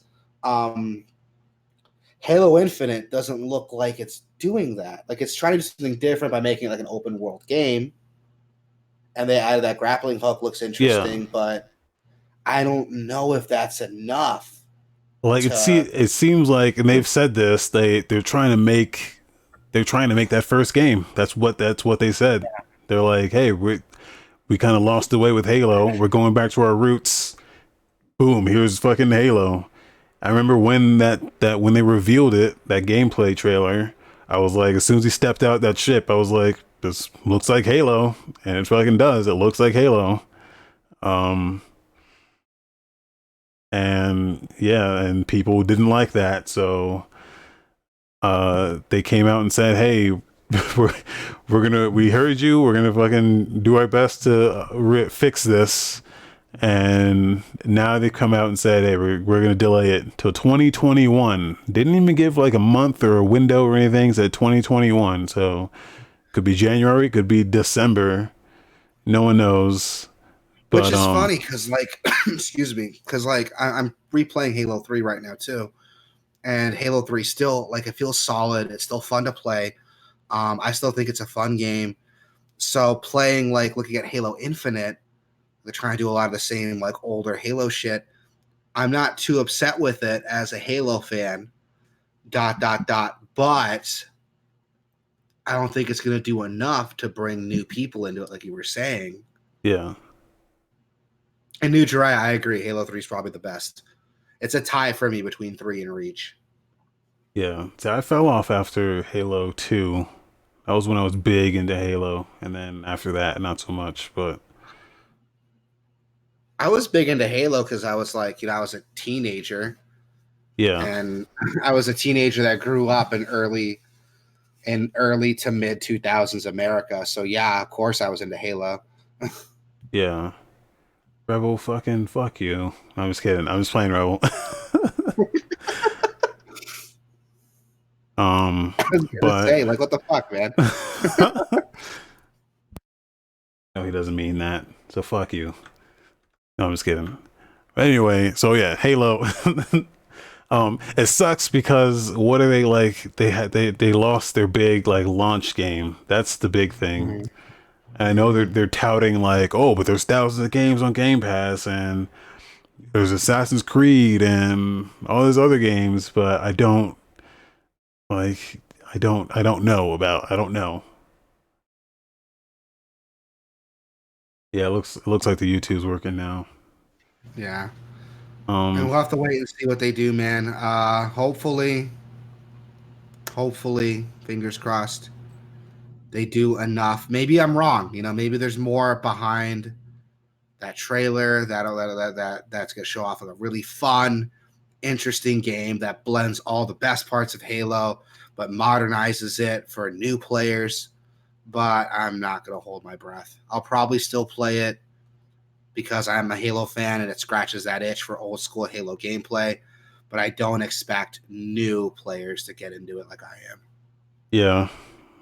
And that's like it's the same thing. Like people were saying, "Oh shit, they're gonna bring back fucking Perfect Dark," and I'm like, yeah, but fucking like, really? Do you really want that though? Do you really just want a Perfect Dark game? Because I don't think that really works.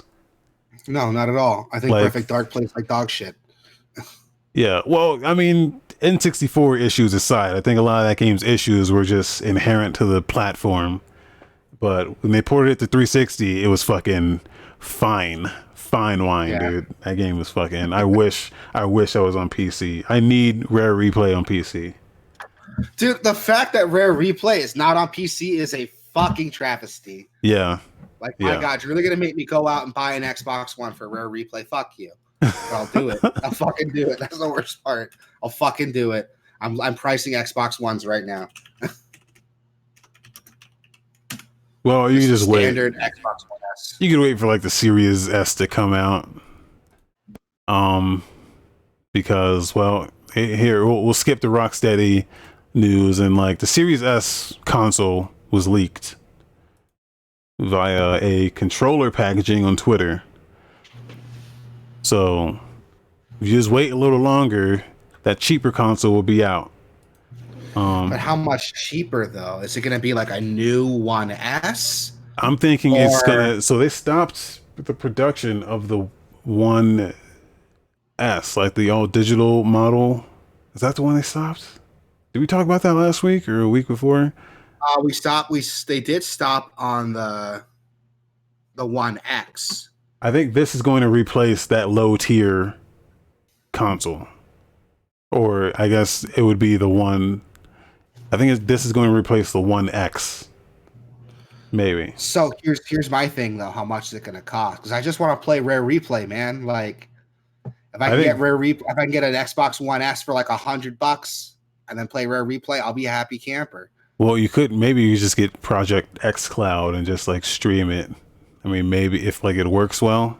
I haven't tried that yet. I need to try that. But Give it a try, and if it works well, I'll try it. yeah. So I want to play Rare Replay already. So yeah, some guy got so the story behind this is fucking ridiculous. This Yeah. Twitter user Zach S saw an offer up listing for a Xbox One controller, which let's be honest here was probably stolen. And he said it was selling for $40, but he got it for 35. I guess tell me he just like talked the guy down to 35, and yeah, it turns out it's an Xbox One Series X controller. Just Dope. someone was fucking selling, and so on the box they found out that on the box on the side of the box it says compatible with Xbox Series X/S, which if you've been following the news, you know that they haven't officially announced the Series S yet. So That's why this is big, but it's also big because fucking this guy just has a controller, and it looks legit. He's fucking showing it. He's using it. That's the controller. He synced it with his Xbox. It just works. It detects it as a Series X controller. That's interesting. I mean, that dude definitely bought stolen goods. If that's legitimate. Yeah, yeah. I'm surprised Microsoft's not making like a big stink out of it. To some degree, has me thinking that they're planning all of this. Like, I don't know, like all these leaks and stuff. I feel like it's calculated, but I don't know. Could just be me. We'll have to wait and see. Since we're skipping the Rocksteady, Rocksteady announced that they're making a Suicide Squad game. Cool. Moving on. Yes. Well, we weren't skipping it. I just jumped to and that's really all we have to say about it. It's an announcement for an announcement that they're gonna make on the 22nd, at the DC Fandom. I don't know what that is, but I think it's like some DC Comics event at the Fandom. Which, like, here's the thing: Rocksteady knocked it out of the park with the Batman Arkham games. I still think Arkham Asylum is probably one of the best like 3D Metroidvanias like out there. I love it. I love Arkham Asylum. Arkham City is still, I think, one of the better like open world like superhero games out there. Arkham Knight sucks a bag of dicks. So here's my beef with Arkham Knight, man. If you want to get the best ending in the game, you need to do all the side quests. And by all the side quests, I mean like you got to get all the Riddler trophies. You got to there's some story missions you got to do for like Catwoman and for Robin and stuff. Those are fun. But the thing that kills is you got to get all those fucking Riddler trophies to get the best ending. Which, when I say best ending, I mean all the other endings are like supposed to be like awful. And this was supposed to be like the canon, like good ending of the game. Which pisses me off because those Riddler trophies are fucking everywhere. So I'm constantly like trying to get them all and making mental notes to come back to this place. It was exhausting. I stopped enjoying the game because I knew after I did everything else, it would be a fucking scavenger hunt for the next like hour and a half to try to get that ending. And Ujiriah said Arkham Knight isn't a bad game. It's just a lot of work. And that's the problem. It's a lot of fucking work to get the best ending. It's so much goddamn work, man. That style of open world is like, again, it's like a relic of the past. One of the cool things that Ghost of Tsushima does is that it has all that collectible shit, but you can get an upgrade that just points you to all the stuff so that you don't have to go and find it. So here's the thing. When you do this, they're kind of marked when you walk by them. It's not like they're hard to find, but they're like little puzzles you got to do. And Okay. The puzzles are kind of fun to do. They're like little logic puzzles to do them. But there's a lot of levels where you walk by one and the game flat out tells you don't have the right equipment to take on this puzzle now. And it's like, well, fuck, now I got to make a mental note to come back to that. And I got in my own head, I was like, I'm not going to be able to enjoy this game because I'm going to be making all these mental notes to come back, get this shit later. And I'm going to be spending a good like hour, maybe 2 hours straight, just running around the map, trying to do all of these that I left behind. And I decided I'm not doing it. I stopped playing the game. Yeah, that's why I didn't like Arkham Knight, which sucks. The story was solid. It did a lot of really cool shit, but that killed it for me, dude. I hated it. Yeah, see that I wouldn't even attempt. Like, I don't even attempt that shit. Like, if I walk past it, I try to do it, but I never go out of my way to fucking do that shit. Dude, it's frustrating as a motherfucker. And the worst part is, like, if you know comics, which I'm not a huge comic book fan, but I know a bit about, like, Batman. I was a big Batman fan growing up when I was younger. You can kind of guess the ending. I mean, to all these new players who don't know a lot about Batman, like, oh, who's the Arkham Knight? Who could it be? But those of you who know comics know exactly who the Arkham Knight is. I talked with someone about it, and I was able to guess it. He was like, I don't want to tell you. And I told him, is it blank? And he was like, how the fuck did you know? And I was like, because I know. Because they Yeah. didn't even try to hide it. Actually, Hamtaro brings up a good point that the poster has it's a Suicide Squad poster with Superman on it. Which I wasn't even thinking about. I don't know shit about fucking comics. You gotta understand. So, but I do know that Superman is not part of the Suicide Squad. So, Well, maybe the Suicide Squad game is that you're trying to kill Superman. maybe that'd be dope. I don't know. I don't know. I'm not. So my comic book knowledge doesn't extend very far past Batman for DC. Yeah. Hamtaro said, watch the DC animated movies. They're awesome. Yes, they are. They're really fucking good. My recommendation is Under the Red Hood. If you haven't seen it yet, phenomenal. Batman Year One, phenomenal. Bryan Cranston plays Commissioner Gordon, and it's told from his perspective. Batman's first year in Gotham, and it's great. Where was I? Point is, the Suicide Squad game. If Rocksteady does something with it, I'm interested. But if they try to do a lot of this like checklist bullshit they did with Arkham Knight, I'm gonna fucking pass it. And back to my earlier statement of the Arkham Knight twist. He said, New Dry said, to be fair, they made it very obvious. They did ... if you know about the comics. Which, Batman games supposed to be like a love letter to all these Batman fans. So if you're a Batman fan and you can guess this twist ending, what's the fucking point in playing the game then?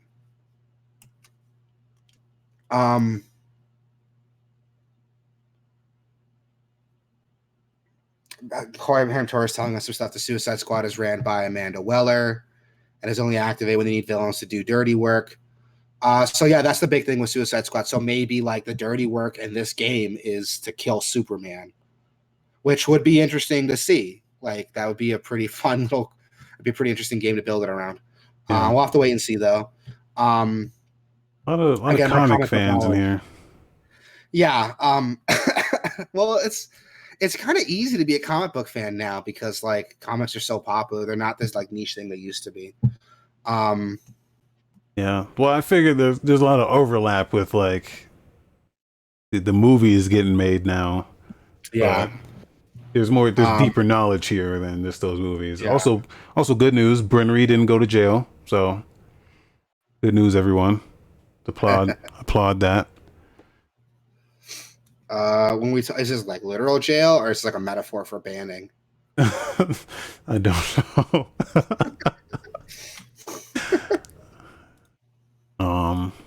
I want to watch Doom Patrol, but it's on, what is it, on HBO Max? New Jiraiya said to watch Doom Patrol. Yeah, New Jiraiya saying to watch Doom Patrol. Where can I watch this? On HBO Max or is it on that DC streaming platform? Because I don't have either of them, and I don't plan on getting either of them. What the fuck? There's a DC one? Yes, and it's fucking bullshit because Young Justice's new season is exclusive to this DC streaming platform. And it pisses me off because Young Justice is fucking amazing. It like does just enough of the old like comic book shit, but it twists a lot of it to make it work and satisfy, I think, everybody. Like you can go in not a comic book fan, just know the names of these characters and still have a good time. You can go in actually knowing the comic book backstory for these characters and being happy with the changes they make to make everything work. It's fucking phenomenal. I find it funny that like it's so good. It's so good. It's funny that we've dropped like these like our satellite subscriptions only to replace them with fucking streaming subscriptions. Now instead of subscribing to the fucking HBO package, we're subscribing to the HBO streaming service. And, instead of the Showtime package, we're subscribing to Netflix. And the Disney package and the fucking DC package and Disney package, shit like this, man. Like, it's all just fucking gotten replaced by just the worst alternative, I think. Uh, Also, Nujariah made a false statement in saying that Young Justice is the greatest TV show of this generation. No, you're wrong. That's Better Call Saul, which had the greatest season of television in history, not just this generation. Fucking history, dude. Quote me on that. That last season is the fucking greatest season of television ever. Fucking quote me on I that. don't know, man. I don't know, Ever, man. Young dude. Justice is really good. Ever. Young Justice is really good. You understand, dude. Young You Justice is does really anyone good. else watch Better Call Saul here? Does anyone fucking watch that show? I watched season 1 and then I fell off after that. Oh my, you're fucking up, dude. You're fucking up. You done fucked up, dude. That last season, fucking greatest season of television ever, in my opinion. No, that's a fact. New Jiraiya says Better Call Saul is good. He's on season 4. That's the one, man. I'll check it out, man. Like if it's that good. I like season 1. I was just waiting for the show to catch up with everything else before I got back into it. Is everything on Netflix right now? Am I stuck waiting like another year for their last season to drop on Netflix? Joker says controversy. No, it launches on Netflix same day. It airs on Netflix. So Oh, I'll check it out then. Might be worth checking out. They actually own the show, I think. Side note, back to an earlier part of the conversation. Brennery said it was actual jail. Oh, He went to court and everything. What did you do? Yeah, what the fuck did you do, dude? Yeah, he said literal jail, had court, and Wasabi had me on probation too. And Hamtaro said, "Come on, bro, what the fuck did you do?" And there's been like no response. Okay, we've gotten super sidetracked. This is going to be like the longest episode ever. We're almost done now. Yeah, I think we're having fun though. Like, Yeah. we're having fun, man. Dying Light Hell Raid came out, so that's cool. That might be worth checking out. Yeah. What's up next? We got trailers. Cyberpunk 2077, fucking knocked it out of the park, dude. Their weapons overview, their life path choices looked really cool. I don't fucking know where I'm going to start because, like, I don't think it's a controversial thing to say that Cyberpunk 2077 is probably like the game I'm most excited for, that most people are excited for. Yeah. I'm fucking stoked, dude. I can't wait to see what comes out. The life path choices give you different options to start the game with. It's like a background for people who like tabletop RPGs. It's like your background. And it looks like it actually changes how the game starts. You have 3 different choices. You have Nomad, which like travel around the outskirts of the city. You have Street Kid, which is kind of how it sounds. You know, you grew up in the city. You were some punk. And there's Corpo, where you're like a big corporate stooge. Isn't that like Mass Effect? Mass Effect does that, right? But is this more impactful than that? Mass Effect does that, but here's the thing with Mass Effect: you don't actually get to play through that backstory. Oh, okay.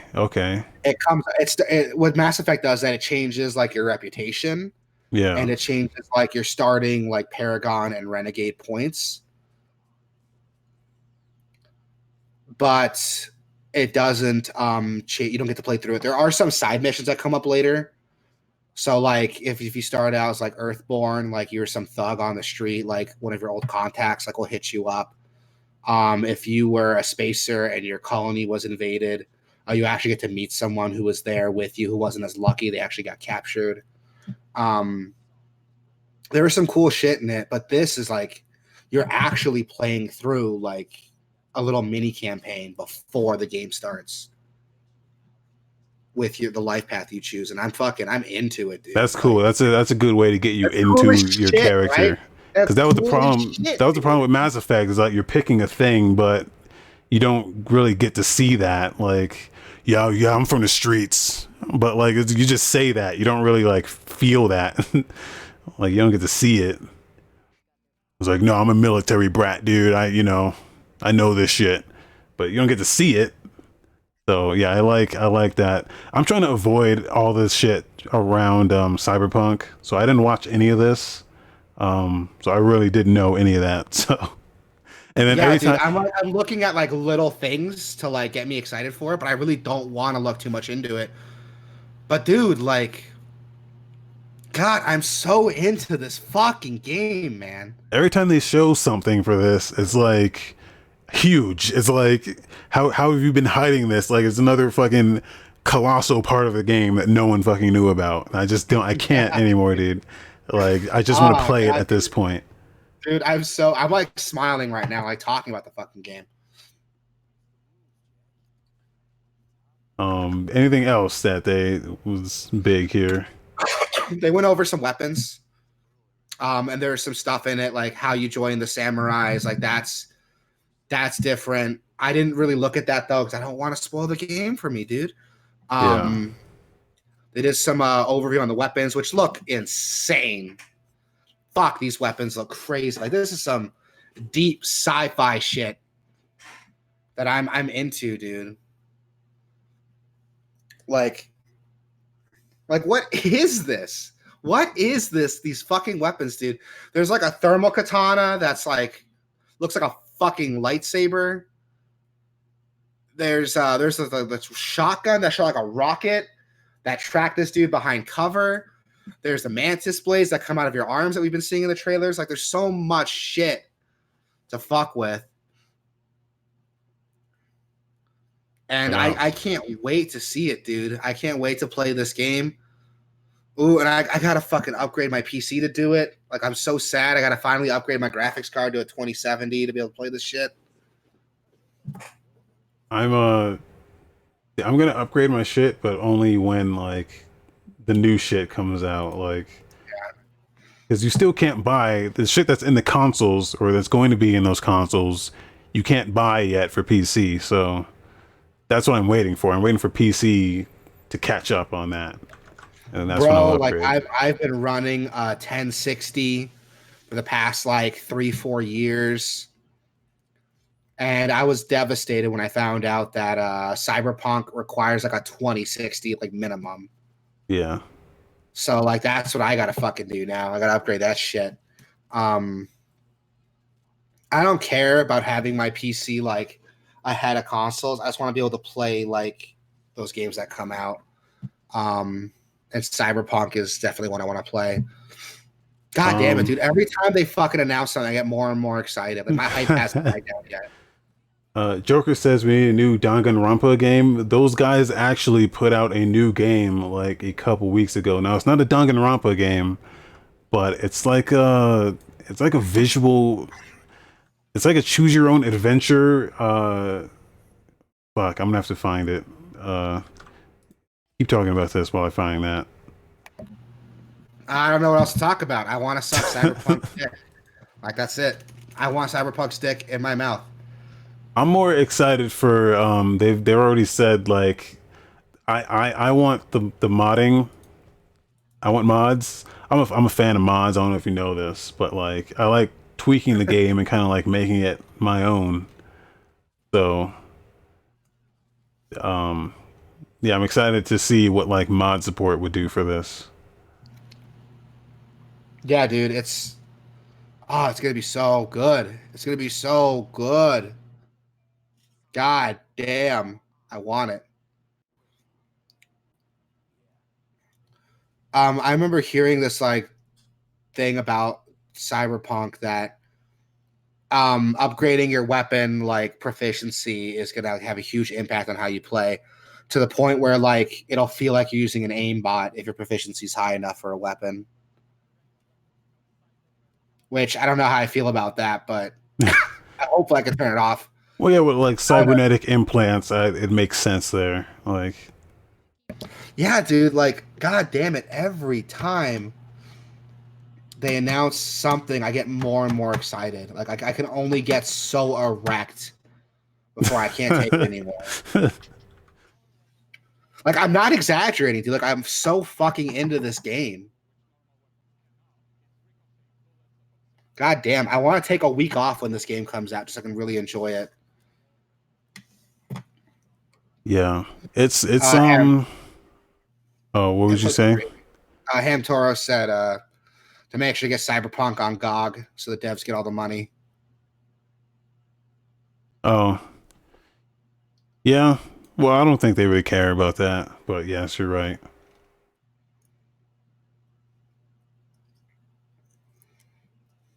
Death Come True is the name of that game. It's That's the it's name of the the it's the devs. Danganronpa writer, um, the guy that wrote Danganronpa, and like the Zero Escape games are like escape room games. Yeah, he has a new game. It came out like a week ago or like 2 weeks ago called Death Come True. It's completely different than Danganronpa. It's like a vision. It's like a real. It's an FMV game with like actors and shit, and like you choose your own adventure. Yeah, this is like legit like an interactive movie. Like it's in Yeah, live action and everything. yeah. Fuck, that's Um, crazy. Completely different game, but it's from the same writer. So if you like those games, you'll probably like this. It's only like $15, I think. So Moving on because this podcast is taking forever. yeah, Um, Last of Us Part Two is getting an update. There's a new trailer announcing it. New difficulty mode called Grounded, which came from Last of Us One, and a new permadeath mode, trophies for the new difficulty settings, which is funny because this is all stuff that we talked about during our Last of Us podcast. Plug, you can find it on YouTube. Just look up YouTube, Gameoverse, Last of Us 2, and you'll see a spoiler podcast with me, Wasabi, my brother, talking about Last of Us 2 in full detail.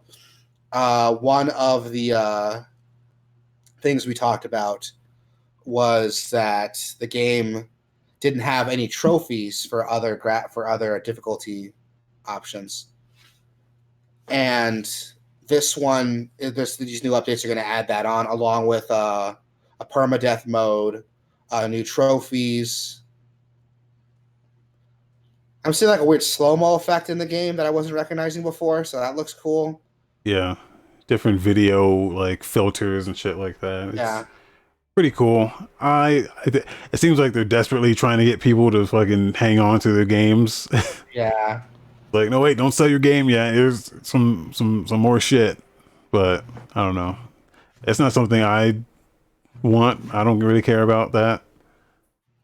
yeah. Like, there's not a lot there to really get me into it. It looks interesting, but I don't know. Maybe I might replay it for some of the graphical stuff. I'll play it for like an hour to see the new visual updates and then just not touch it again. But we'll Yeah. see. Moving on, we have a Rainbow Six Siege trailer for their new expansion, Operation Shadow Legacy. So there's Which, controversy here. oh fuck, really? Why? Because if you notice those three lights, Yes, yes, people are fucking pissed that they keep cock teasing Splinter Cell. They keep cock teasing Sam Fisher in every Ubisoft game but his own. I mean, at this point, he'll probably end up in a Rabbids game before he gets his own game. Uh, so people were yeah. I very can upset. see the frustration there. I was never much of a huge Splinter Cell fan. I own most of them on Ubisoft on the Uplay because they had a big sale for them. Yeah, Maybe one day I'll go back and play them and I'll realize how great it is and I'll get the frustration. I could see people being upset though. Like I would feel the same way if like Remedy teased Alan Wake in like all of their games without releasing a new Alan Wake game. yeah. I mean that. I also don't understand the Splinter Cell fandom. I mean, those first three games were fucking good, but after that, I just don't like. Not. I'm not. I wasn't into it. Well, I Uh, mean, you're like a Metal Gear Solid fan, so I think the big consensus is like you either like Metal Gear Solid or you like Splinter Cell. yeah, but they're different. Like they're not even like the same type of like Splinter Cell was like Splinter Cell forces you to adhere to stealth, whereas like Metal Gear is like, I mean, you can do stealth, but when you fuck it up, just shoot everyone. Like fuck it. Like where Splinter Cell is like, no, you fucking stealth or get the fuck out. um, Like, so that was, I think that was a problem a lot of people had with Splinter Cell, but I like that because it makes it a different game. Um, which that's why I like those like original trilogy, because they kind of got away from that with those newer games where they were more like third person shooter. But Joker says he's gonna leave. Later, Joker. Thank you I for peace coming. out. But yeah, so I don't know. I guess people really fucking like Sam Fisher, but yeah, they are upset about this. So Maybe if we're lucky, we can get an announcement for something. But moving on, Control got an Ultimate Edition trailer, which we were talking about earlier. So there's really not nothing to go over with it. yeah. I mean, it's launching August 27th on Steam, PS4. Oh, excuse me. It's coming out August 27th with all the expansions, including the new Alan Wake expansion.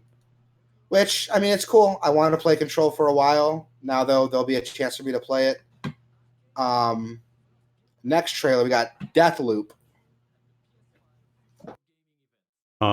Just the devs talking about what they're doing in the Yeah. game. It's looks all right. Um, Kind of taking everything they learned from those the fuck are those games called? Dishonored. Yeah. Everything they learned from Dishonored and kind of just melding it all together in this competitive thing. So looks cool. Which, yeah, I'm into it, dude. Like, that. This might be a fun, like, this might actually be a fun competitive multiplayer game. That might be worth looking into. Yeah.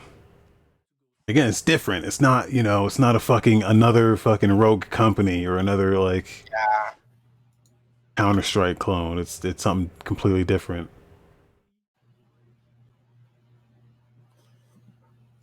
Next, we got an Arcane 20th anniversary collection. So yeah, speaking of Dishonored, they're packaging all their shit together. Dishonored 1, Dishonored 2, Prey, and there's something else. Death of the Outsider. Yeah, For Steam, you also get Arx Fatalis and Dark Messiah of Might and Magic. yeah. So this is a very good package. I'm not sure what the pricing is going to be on that, but I am looking it up right now, dude. According to Steam, the Arcane 20th Anniversary Collection is $99.84. you're just buying every game. Is that what that is? Oh, but apparently I get a special price of $77. Maybe because I already own Prey and Dishonored. Oh, well, there you go. Good deal then. Um, yeah, that's weird. Um, Yeah.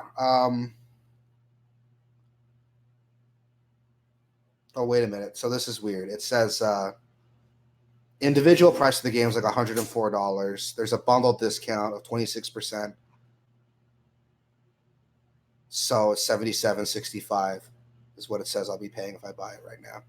Which, I mean, isn't bad. I already own Prey and the Prey expansion, so I'll be getting Dishonored Definitive Edition, Dishonored 2, Death of the Outsider, as well as Arx Fatalis and Dark Messiah.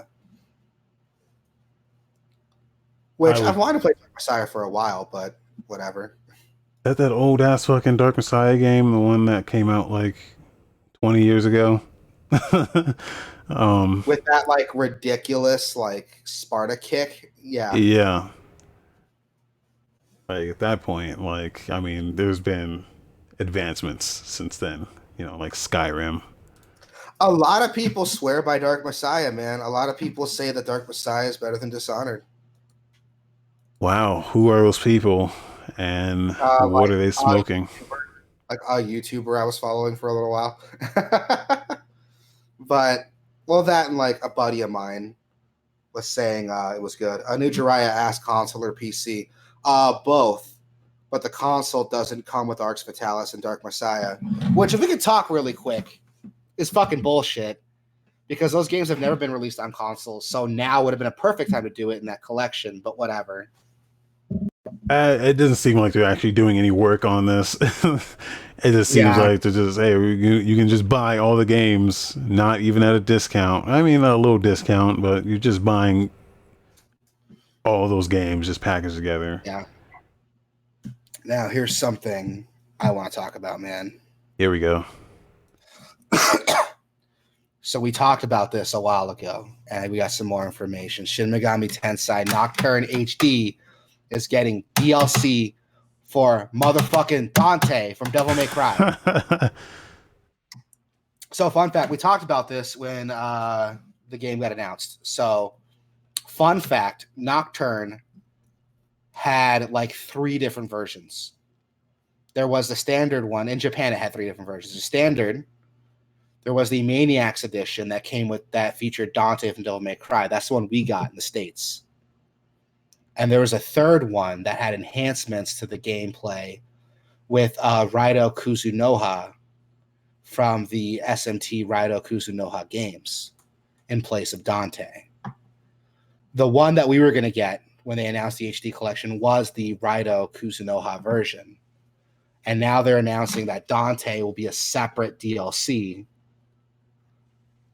to play, which pisses me off because they should just release both of them. I don't know why they're going to make me pay extra for Dante, especially since you're not going to be able to interact with both characters, Raido and Dante. It's one or the other. So if you buy the Dante DLC, you're going to pick from the beginning which version you want to play, the Raido or the Dante one. And you don't get to get both of them. If they're going to make me pay extra money, you better let me like interact with both of them. But whatever. I don't even know what you're talking about, but that's totally fine. That's fine because I know what I'm talking about. I gotta fucking get this shit out there. People need to know. All you gotta know is if you want to have Dante from Devil May Cry in the new Megami Tensei Nocturne HD game, you'll need to shell out some extra cash for it. New Jiraiya said the DMC remake was good. I agree. We're not talking about that, but thank you for the input. No, that was mean. I'm sorry, New Jiraiya, but yeah, I'm excited for Nocturne. I really, really, really want to fucking play it, and that's coming. It's supposed to be coming out this year, but we'll have to wait and see what happens. Yeah. Now, Nocturne featuring Dante from Devil May Cry, and that's all I got to say about it. That's been my SMT hour here. Moving on. Risk of Rain 2 got a 1.0 release trailer, which I didn't know this game's been in early access this whole time. I thought it actually came out. Yeah. Actually, I just picked it up when I saw that it came out. So yeah, the price went up. Increased the price which makes sense. I mean, before you were buying an unfinished game, but they told people like, hey, buy it now because the price is going to go up. So, but how much was it before? It was like 15. Now it's 20, but it's not. It's still on discount though. So yeah, it's still on sale, $15.99. Yeah, I heard good things about it. I mean, it looks good. Yeah, so I haven't played it yet, but I played the first game, and that one was completely different than this. Yeah, the first one was like 2D, right? Yeah. And they tried to put that on Switch, and it's like, no, was it Switch or was it PS4? Either way, playing on the console is like insane because like you can't see shit. Like the camera's way zoomed out, so it just looks bad. But anyway, yeah, I'm excited to dive in. I don't like buying early access games, so I usually try to wait for them to release.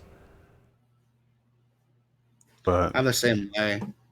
Yeah, there's not a lot of early access games I'm into. Next game, what is this? New Momodora. Okay, so Momodora. I don't think there's much to see in this trailer. But if you don't know, Momodora is like indie. Is it like a Metroidvania game that's like super hard? Yeah, well, they're not really super hard, but they're very good platformers, like indie Japanese platformers. I think one of them might be a Metroidvania, but not really. Actually, yeah, they might be. This is the one I'm thinking of, Reverie Under the Moonlight, with that girl with like the horns and the weird like torn up face looking thing. Yeah. These games are extremely good, like better than they have any right to be for like an indie game that most people have never heard of. Um, so I would suggest checking out Momodora. It might be on PS4 now too. So, but definitely if you have Steam, check them out on Steam. Super fucking good games. It's been 18 years since the first Momodora. Is that Really? true? That can't be true. Where are you seeing this? There's like text happening in this video.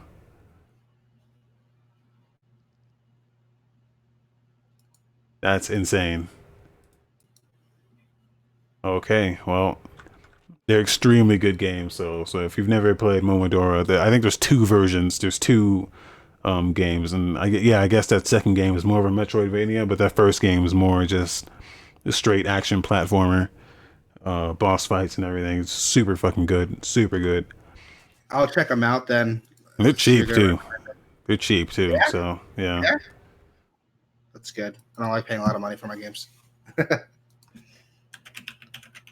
Um, Next, which I was not expecting this. This was like, I like to throw in like fan made stuff, in here just to get some awareness out there. So some guy, I guess, fucking a super fan of Lego Bionicle, made this open world RPG game called Bionicle Quest for Matanui. And it looks really fucking good. Like, gotta give it to him. A lot of work was done on this. this looks really impressive. Holy shit. Yeah. Fun fact, I didn't know this growing up because I was a huge Bionicle fan. I would get a bunch of Bionicle toys. I loved like making them and then taking them apart, making my own shit with them.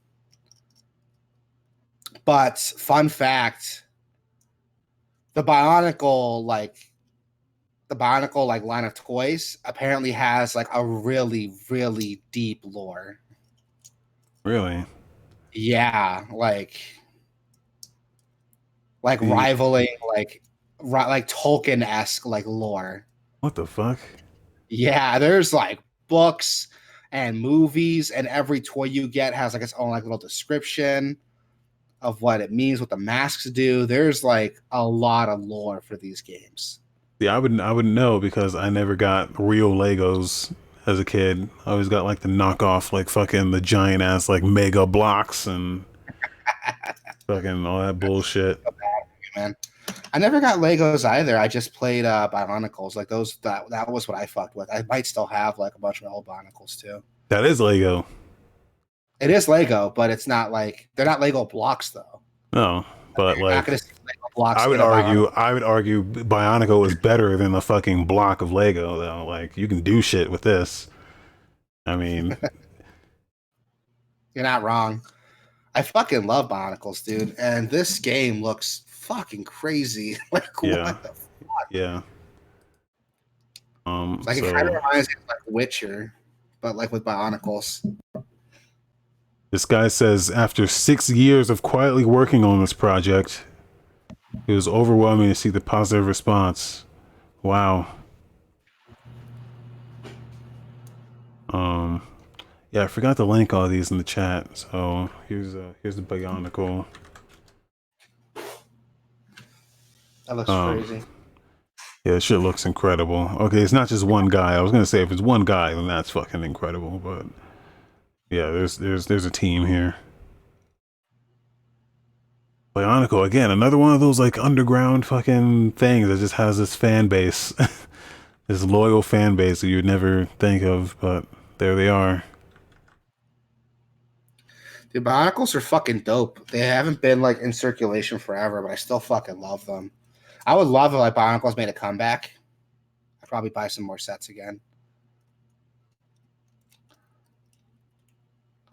What else we got? God, this game looks crazy. This game looks incredible. So coming out, we have Thursday. We have Caller Cross Malice, Caller X Malice. You're right the coming first out time. It's Caller X. Cross. In Japan, Cross they is say fine. cross. Yeah. This is a port of a Vita game. Yeah. Um, so that's all I need to know. Next. Yeah, it's what is it, like a visual novel game? I don't know. I don't care. It's a visual novel. Yep. That's all that's on Vita now. So it's a Vita port. Chances are it's a visual novel. We got Total War Saga Troy coming out on PC August 13th as well. So, like, if you're a fan of Total War and the Battle of Troy, might be worth picking up. Comes out August 13th today, so have fun with that. Then tomorrow we got EA Sports UFC 4. I did not know EA Sports were still making UFC games. Yeah, well, especially since like COVID and shit. I mean, this will be fun. If you're a big fan of UFC, that'd be something to look into. I was a fan of UFC back in like high school because I was like a testosterone fueled like high schooler. So of course I was into UFC. Um, but no, joking aside, my dad was like, I think I mentioned this in the podcast where my dad was like a huge martial artist when he was younger. So I Sweet. kind of fell into it like with him. Yeah. I fell into UFC because of him because I watched more of like the martial arts side of it. Um, It looks cool. I mean, it looks like another UFC game. If you're into UFC, this would definitely be worth picking up. Um, it just sucks though, because like UFC isn't the only like mixed martial arts tournament out there. I mean, it's definitely the most popular, but there's some other ones. I think Warrior is like one of them. I can't remember what they were called. They're like Yeah, I can't. Bellator. Is that another one? Bellator's another one. Fuck, what were they? Hold on. I don't know much about this, man. I don't really. So This is fun not my fact. scene. Here's a fun fact about UFC. UFC is definitely the most popular like mixed martial arts tournament.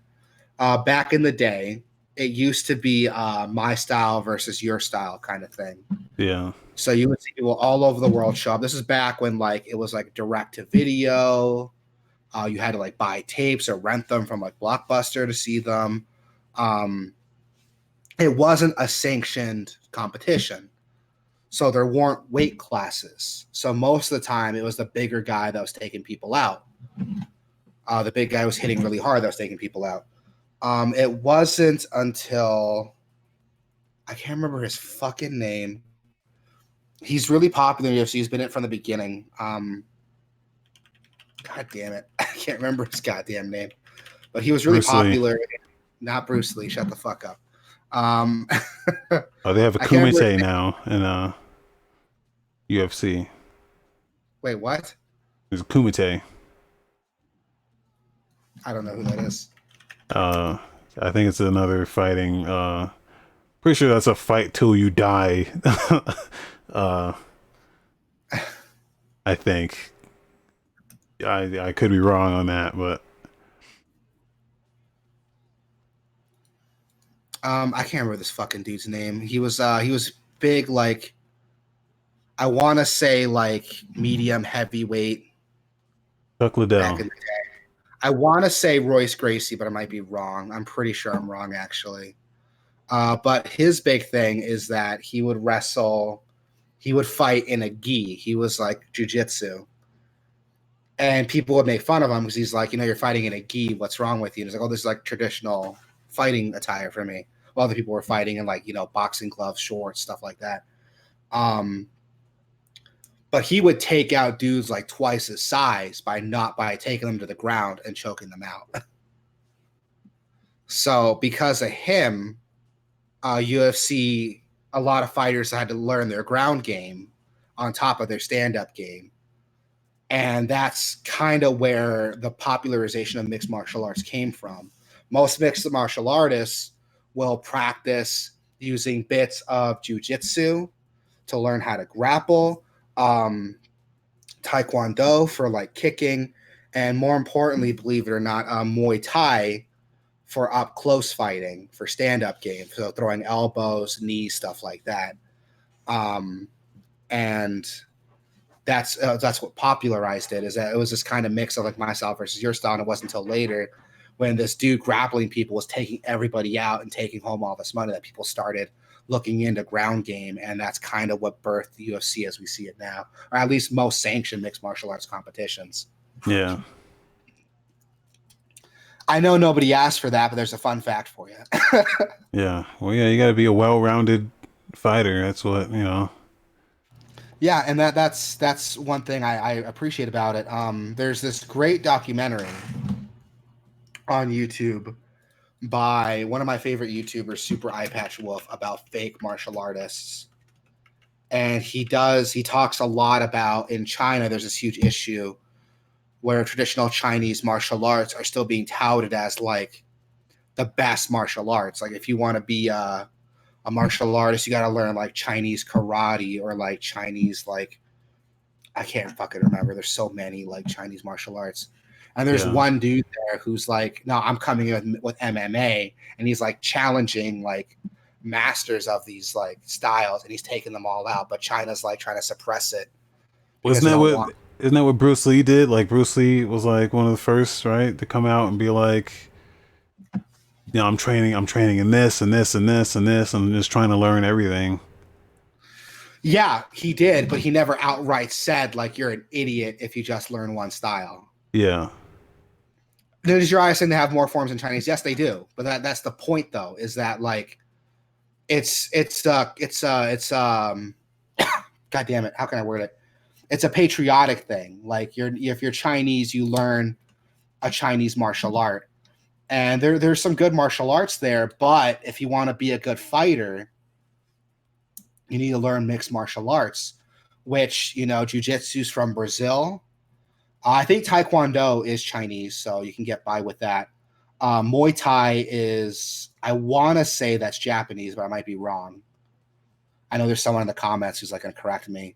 But the point is that, like, on top of that, you need to learn like American boxing, to help with your striking. And that's what this dude did. He's Chinese and he teaches a mixed martial arts gym, and he challenges like actual masters to fights. But the thing is that because it's considered like a political thing, to take on these Chinese martial arts and to bash them, it's like you're bashing China. So his Chinese credit score is really low.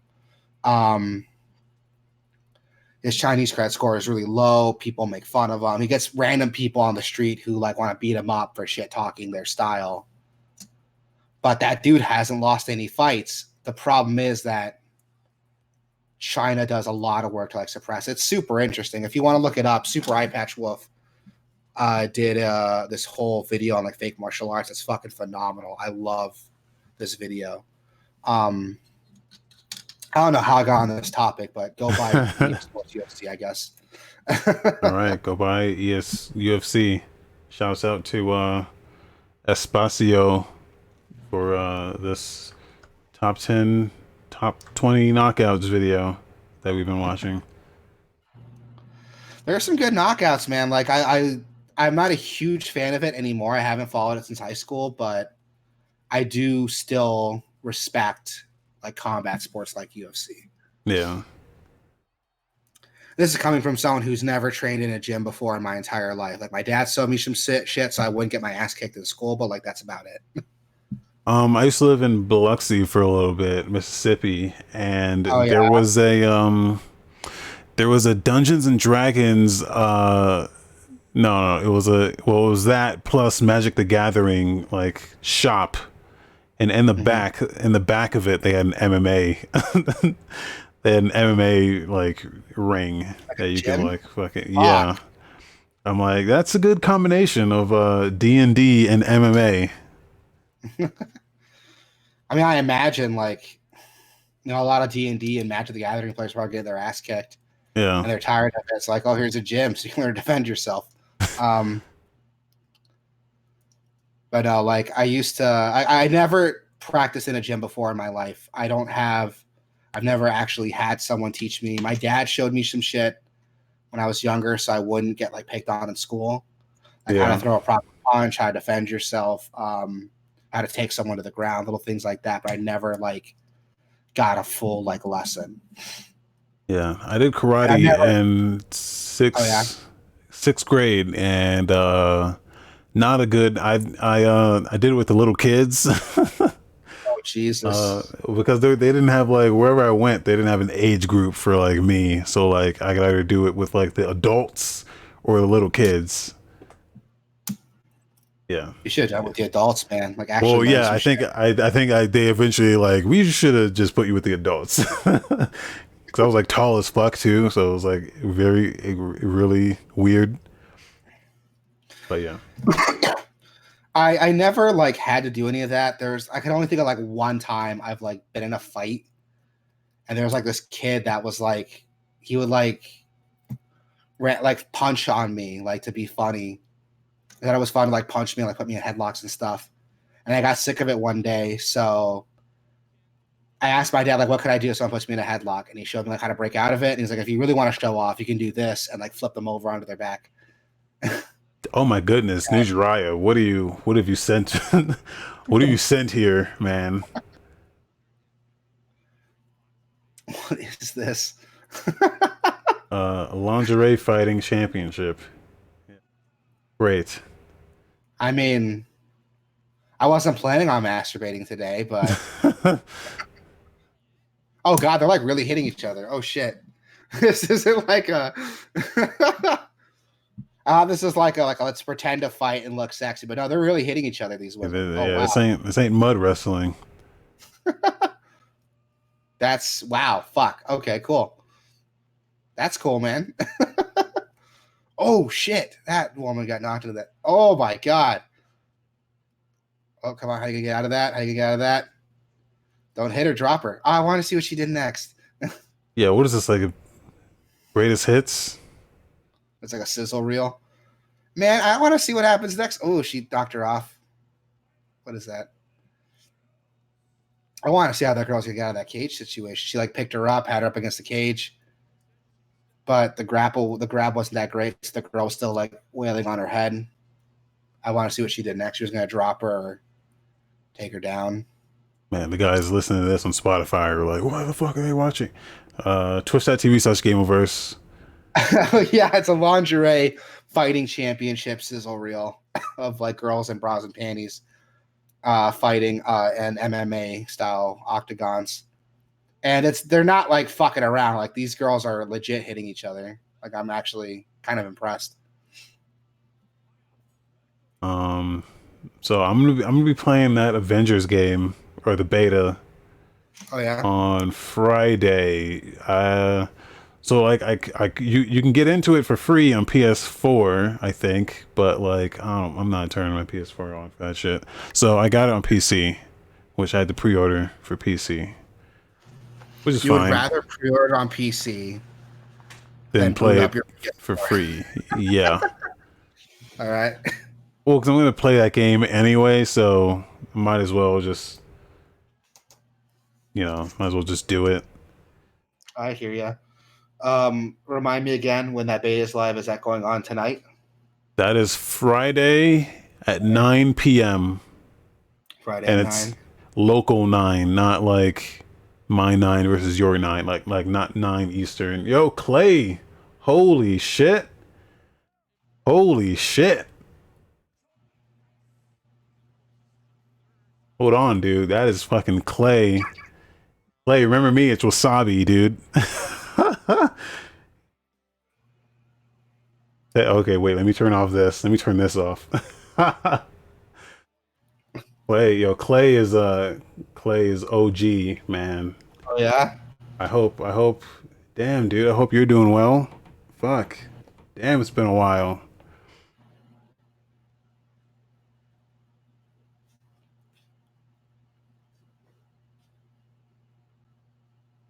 Hey, This man, gives me fun. fucking Gameoverse, man. Just bringing people together, man. Always people just stumbling in here. Like, oh, I've been subscribed to you, and I saw you were streaming. And I was like, I was gonna unsubscribe, but you were live, and then I saw chicks in lingerie fighting, and I was like, oh.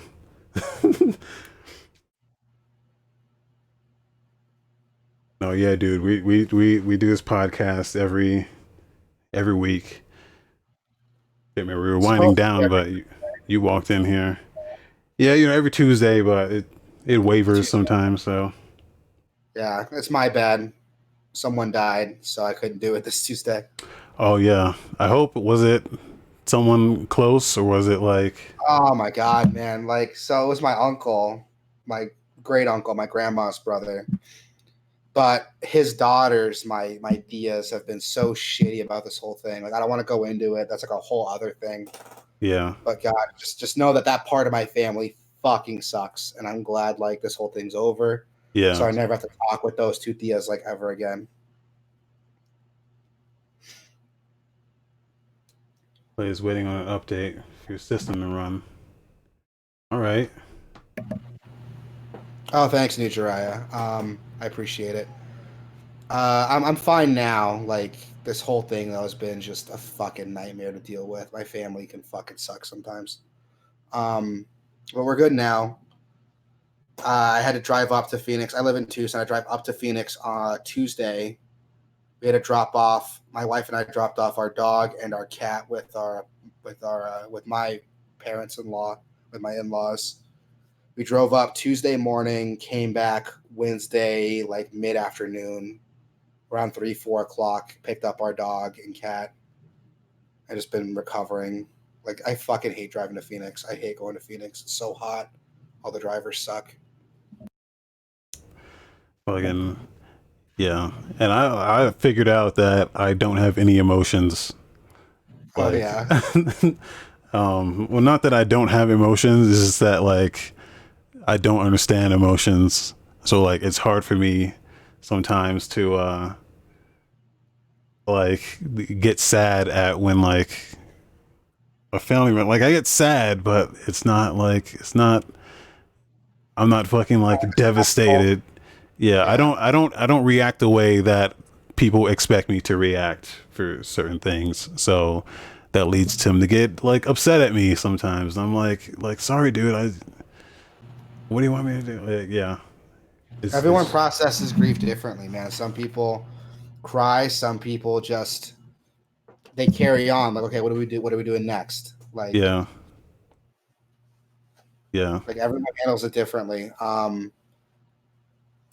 It wasn't like a huge emotional thing for me. Like I loved my uncle. Don't get me wrong, but like I wasn't super close. So the biggest thing about it is like he was like my grandma's. He was my grandma's brother. He was my mom's uncle. So like they're the ones who I mainly went for to like kind of support. You know what I mean? Yeah. So that's why like that's the thing I had to deal with. All in all, though, it's all good, man. Like I'm fine now. It's just that's the thing I had to deal with. We should be back to our regularly scheduled podcast next week. You know, bar like some other bizarre coincidence, like we should be back to Tuesday schedules without any issues. Yeah. Clay Good Dodge shit. gets that. He's also a robot. Yeah. It's just, yeah, it's weird sometimes. But yeah, I guess that's it. This is like one of our longest ones, man. It was almost Yeah, three dude. We had a hours. lot to talk about. We had a lot to talk about, man. It didn't feel like 3 hours. Like I had fun. Definitely didn't like slog on. Like you would expect like a 3 hour podcast to just kind of drone on and on. But I think we had some fun here. Didn't Yeah. feel like 3 hours to me. I know Clay, shouts out to Clay. Clay used to do a show. Fucking I was there every week too, Oh watching yeah, that shit. Yeah. oh, it was like a podcast or They had a real unique show, man. It was like they had like a green screen and everything, and he would get up there and just stand and fucking, yeah, he would stand and do it the whole time, man. Like sounds awful. Fuck that standing shit. Clay, you were a real inspiration to me back then, man. To kind of like start when I got here. So yeah, they Game would. News Live. Is that what it was? You're not doing that no more, man. You should get back into it. Yeah, him and Joel. They had a good like studio setup, and they were just like a desk. They had a desk and fucking everything, man. They were just like doing it like it was real professional. Back when like motherfuckers weren't doing that shit, man. It was real revolutionary. And they knew their shit too. That's the thing. I like when motherfuckers know their shit and they know their shit. And Clay hates PS3.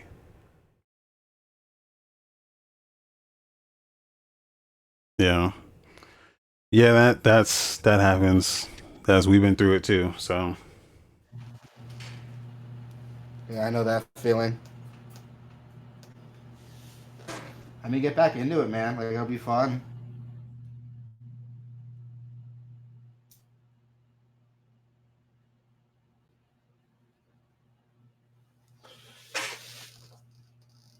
Still bag on PS3 to this day. What's your beef with PS3, man? I mean, there's a lot of beef with PS3, but what's your specific beef with PS3? all right, let me stop the show officially. Twitch.tv/Gameoverse. Discord, you can find it on the Twitch channel. Same for the YouTube. Only because those links are fucking ridiculous. Like you shouldn't have to type those in. But Yeah. all right.